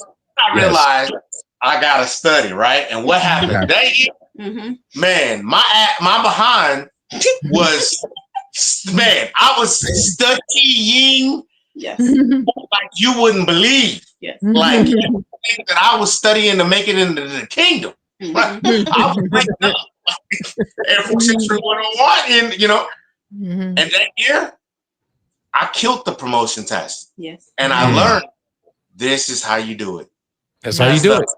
As the wise street prophet used to say, this is how you do it. And this is why, for me, I'm being 100% transparent. For my girls, I don't teach them desire, because to be honest with you, you may not desire. He may not have desired to study.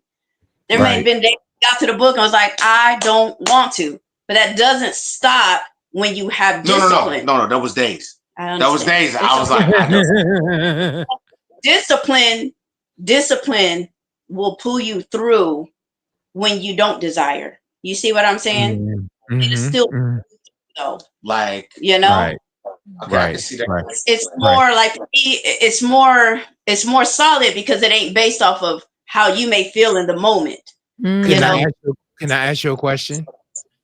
Is there a difference between desiring the benefits of what this thing that you would accomplish give to you versus desiring to do the work to achieve or accomplish the thing? In other words, she desires the ring, she desires the rock, she desires the dress, the wedding dress, she desires the White House with the picket fence, she desires the vacation. But does she desires to do the work to not only attain that, but to maintain that and keep that? There's a difference between the two, right? But go ahead, brother. There's a stark revelation that can hit. Was you about to say something? Okay. That was a stark revelation that hits. And that is the realization that what you desire may never come. And you still gotta do.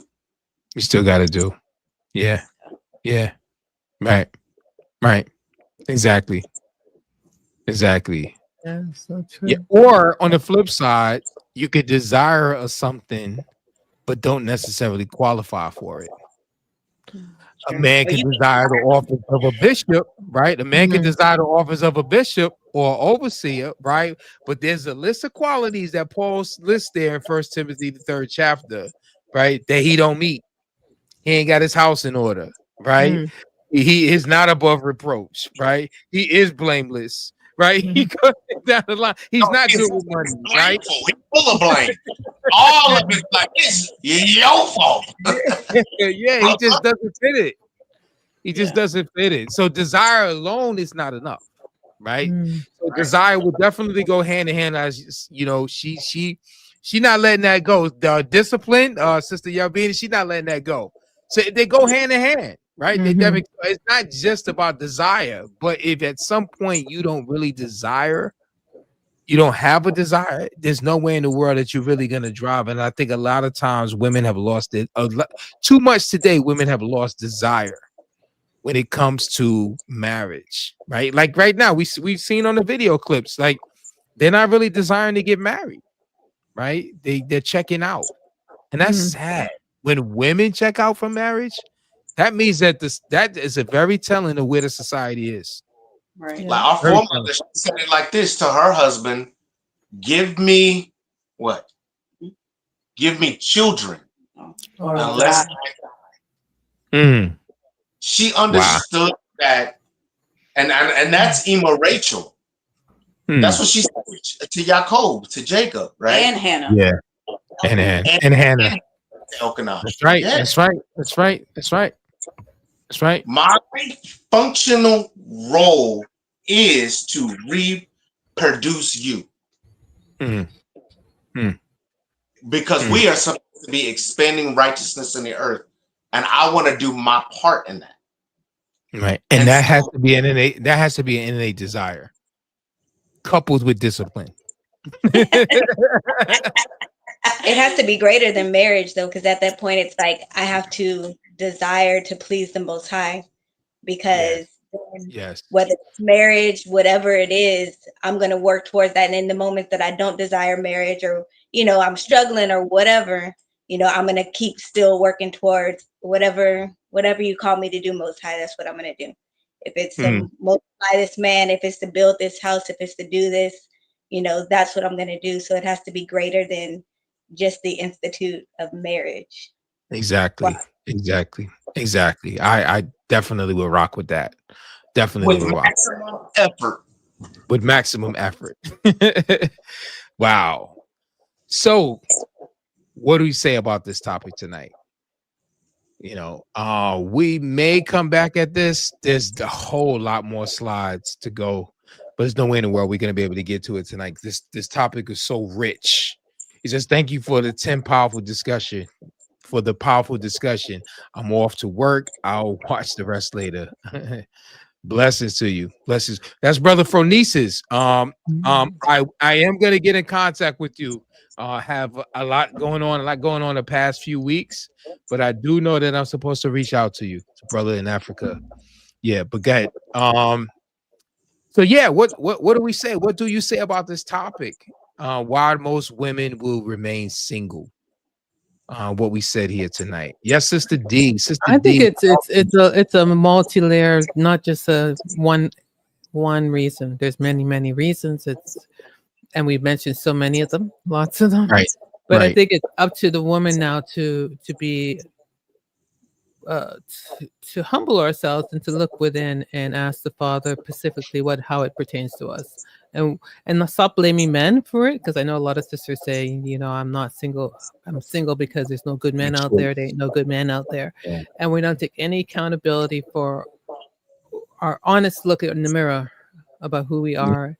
And what we really have to bring to the table. And not be the table, right? Yes. I am the table. Yeah. Well, who made you? My daddy. Nah. Are you an IKEA table or are you a No, the factory made it. Factory made table, yeah. Factory made. Wow, I had fun doing this. Hopefully you guys got something out of this tonight. You have fun journeying with us. It was such a pleasure. Happy both of them. Yes. It was such a pleasure. Like, I really had to make sure that I dot my I's and cross my T's, and I had to really behave myself, tonight, Oh, proud of you. No, I'm saying. I'm very honored to have the sisters, really, because I think that more of our sisters need to see good, godly examples of patriarchal biblical marriages. And look, this is the reason why Yahuwah made the title, right? You know what I'm saying? This is for the sisters, right? And so, listen, why not have sisters up here on the panel, right? Yeah. Thank you. Who wants to listen to us, right? When it's the sisters thing, right? Now you want to say something. No, it's time to go. It's time to go. Now, hey, I appreciate you having us. I promise you, it is a hard thing to put yourself out there on Front Street when the status quo is against the way you live. Yes, so true. I did not have to twist their arm or like force them, or that's why you haven't seen them, because I asked maybe twice, and then I left it alone. And I'm not talking about today. I'm talking about from long ago. Right. And when they said no, I just left it. I just left it alone.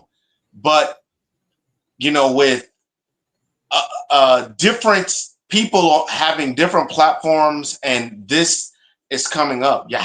People have to come out of the shadows. And speak up. Yeah. You don't have to.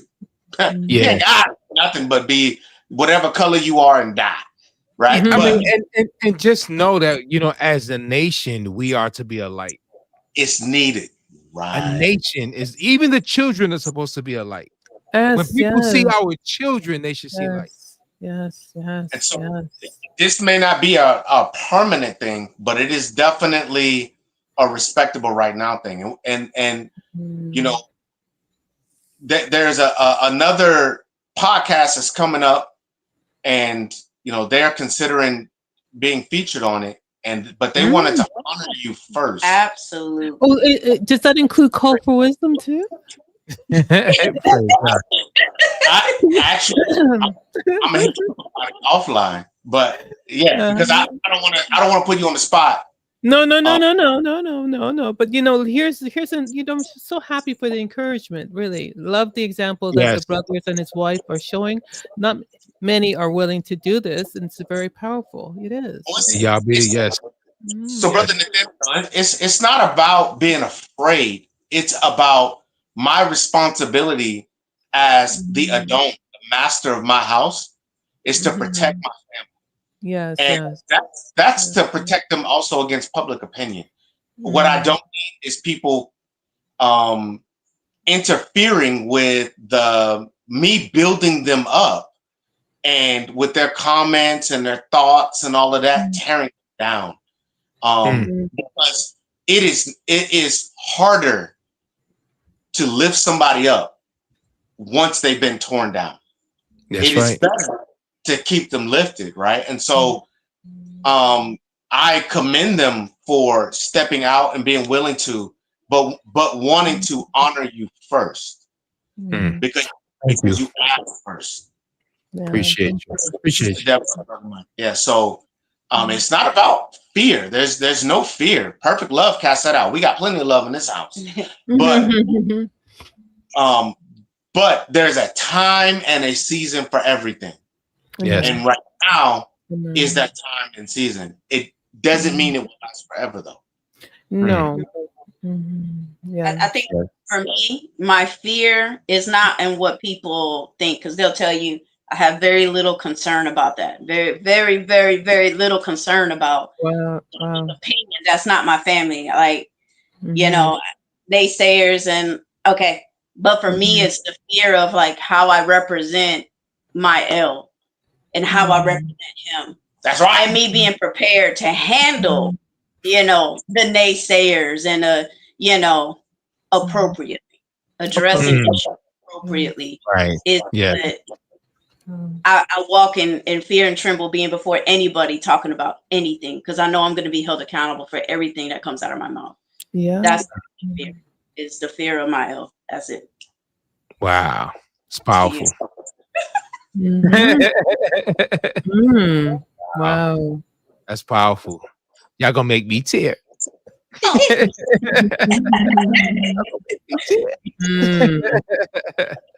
Beautiful. I didn't even have room. There's so many banners. I didn't even have room to put like our contact information, our email address, and none of you. I don't know if you noticed, none of that went across the string. They had all because they only let you get X amount of banners in these platforms. So I was like, ran out of bad. Yeah, but it's okay. It's all right. Your hair looks good, bro. Huh? Your hair looks good. My hair just got done, right? Look like I'm not looking like butt weed no more. I'm not looking at butt weed. Okay, yeah. Yeah, I finally treated my. Listen, man. Listen, I do hair all week, so to do my hair, like the guy that does hair, right? the guy that does hair does his hair last all the time, right? That's I don't know how that matches. That doesn't work. Yeah. Yeah. Sometimes that's the most bummy, scruffy. I'll be like, yeah. The Listen, the doctor is out of shape. The police officer has got some kind of crime thing going on. You know, the mechanic car is always broken. Yeah. Yeah. Man. Yeah. That's the deal. But any last words from anybody in here on the chat? Wow, we got 345 comments, and that's like plus, so it's like over 400 tonight. Wow. Yeah, thank you everybody for joining this conversation. So many of you were there. We appreciate you all. Yes, it's very encouraging. So we're gonna ask Brother Ak. Be so kind. There you go, the double entendre. Brother Ak, hermano.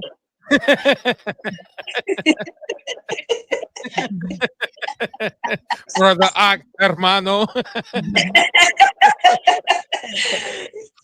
Hey, listen, you laughing, but we got a good friend, and his nickname is Mayamo, because at one point in time he thought that was what his name meant translated in Spanish. And so, Mayamo, that's so smooth. And so we have to break it to him.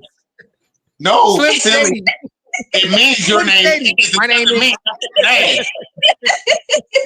So we still call him. That was 15 years ago. No, like 17 years ago. We still call him Mayamo to this day. Jamarvis. Dang, you put him on blast internationally. That's one of my closest. That's one of my aces right there. Mayamo. Now that's love right there. That's love. Wow. When you got stories like that, that means you got good history. That's facts. Yep. So would you be so kind to close us out on a word of prayer? Absolutely. Yes. Abba Yah, we say Toda Rabbah for your grace and your mercy, your love and kindness that you have poured out over us day after day.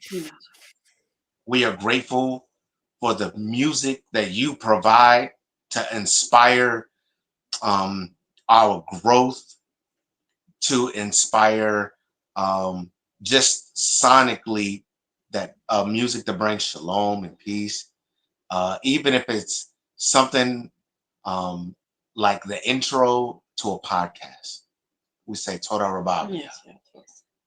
Abiyah, we are thankful for all that you allowed us to acquire that was by your design for our success.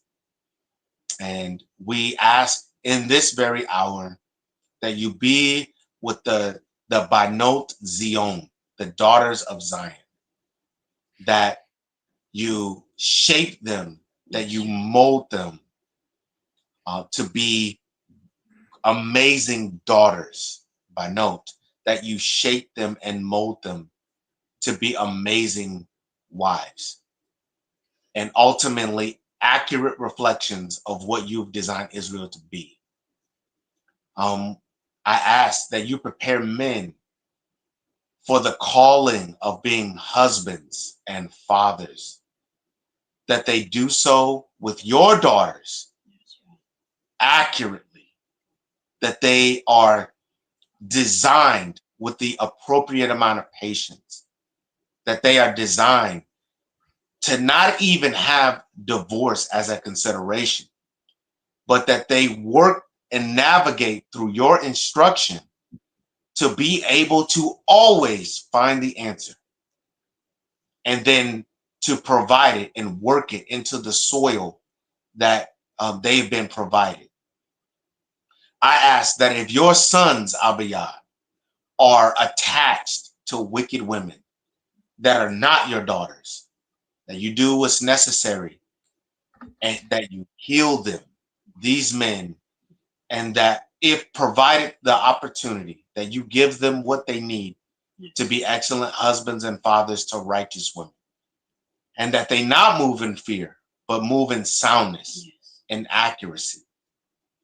I ask the same for daughters, Abiyah, that if they are attached to wicked, evil men, that you give them what they need to be successful where they are. And if it is necessary for them to be removed, that you, with precision, remove them from such dangerous situations, and that you provide them the healing that they need so that when they walk into a righteous union, that they do not react to trauma, but that they are able to respond in reverence and love for you, and pour that love manifested on that man. I ask that you provide traveling mercies to your children who would travel all over this world in this hour, that you provide them what they need to be successful. May we all have beautiful dreams of success curated by you.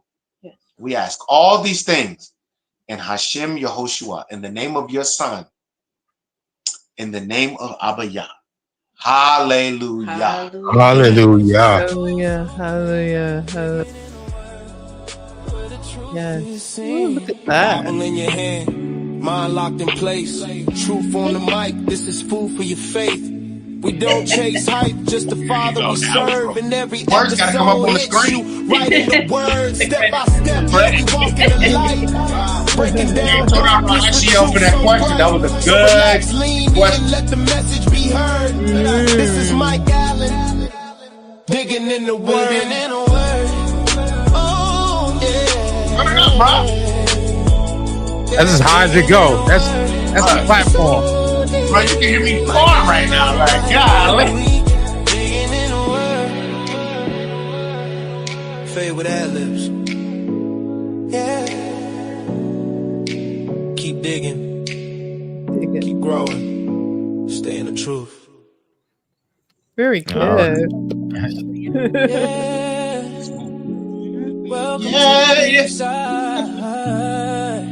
Shalom, everybody. Shalom, how come you all keep well? Digging in the word, yeah, we going in deep. Truth for your heart and the wisdom you keep. Line by line, every seed gon' grow. With Mike Allen breaking down what you need to know. Digging in the word, let the spirit speak. Life in your steps and strength for the weak. Every page turned, your soul so clean. Digging in the word, where the truth is seen. Turn it up now, let the word unfold. Breaking down scripture with a fire so bold. From Genesis lines to the prophets and kings. We're learning how to walk through the storms life brings. Hope for the hurting, peace for the day. Mike Allen brings the truth in a fresh new way. Open up your heart, let the message be heard. This is real life talk when we dig in the word. Digging in the word, here we go. Oh, he's white. Truth for your heart and the wisdom What's up, brother? Line by line, every seed gon' grow. With Mike Allen breaking down what you need to know. Digging in the word, let the spirit speak. Life in your steps and strength for the weak. Every page turns. Yes, don't forget to like, share, and subscribe. Where the truth is seen. Bible in your hand, mind locked in place. Truth on the mic, this is food for your faith. We don't chase hype, just the Father we serve. And every episode hits you right in the word. Step by step, yeah, we walk in the light. Breaking down darkness with truth so bright. So relax, lean in, let the message be heard. This is Mike Allen, digging in the word. Oh, yeah. Yeah, digging in the word. So deep. Mike Allen on the mic every week. Digging in the word. Fade with ad-libs. Yeah. Keep digging. Keep growing. Stay in the truth. All right. All right. Well, that goes another one. We hit it on all cylinders. Not saying y'all got to go home, but you got to get that on out of here. Shalom, everybody. Yo, love you all. Love you guys. Love you all. Blessings to you. Have a blessed week. No Shabbat morning Bible day this week. We just had one. Oh, if you did not catch this past stream, as Sister Deborah said in the beginning, we did embark. That was our second episode dealing with polygyny. All right, and now we're on Fast and Furious series of we got we're gonna have the last one. That's gonna actually be the 9th installment. The 9th, but we have a playlist now. We got a playlist. And last. Yes, a playlist. Yeah. Exactly. Yeah. Yeah, we created a playlist for this, right? Yeah. All right. Blessings, you guys. Go ahead, go to the after party. Book it up. For King and Kingdom. For King and Kingdom.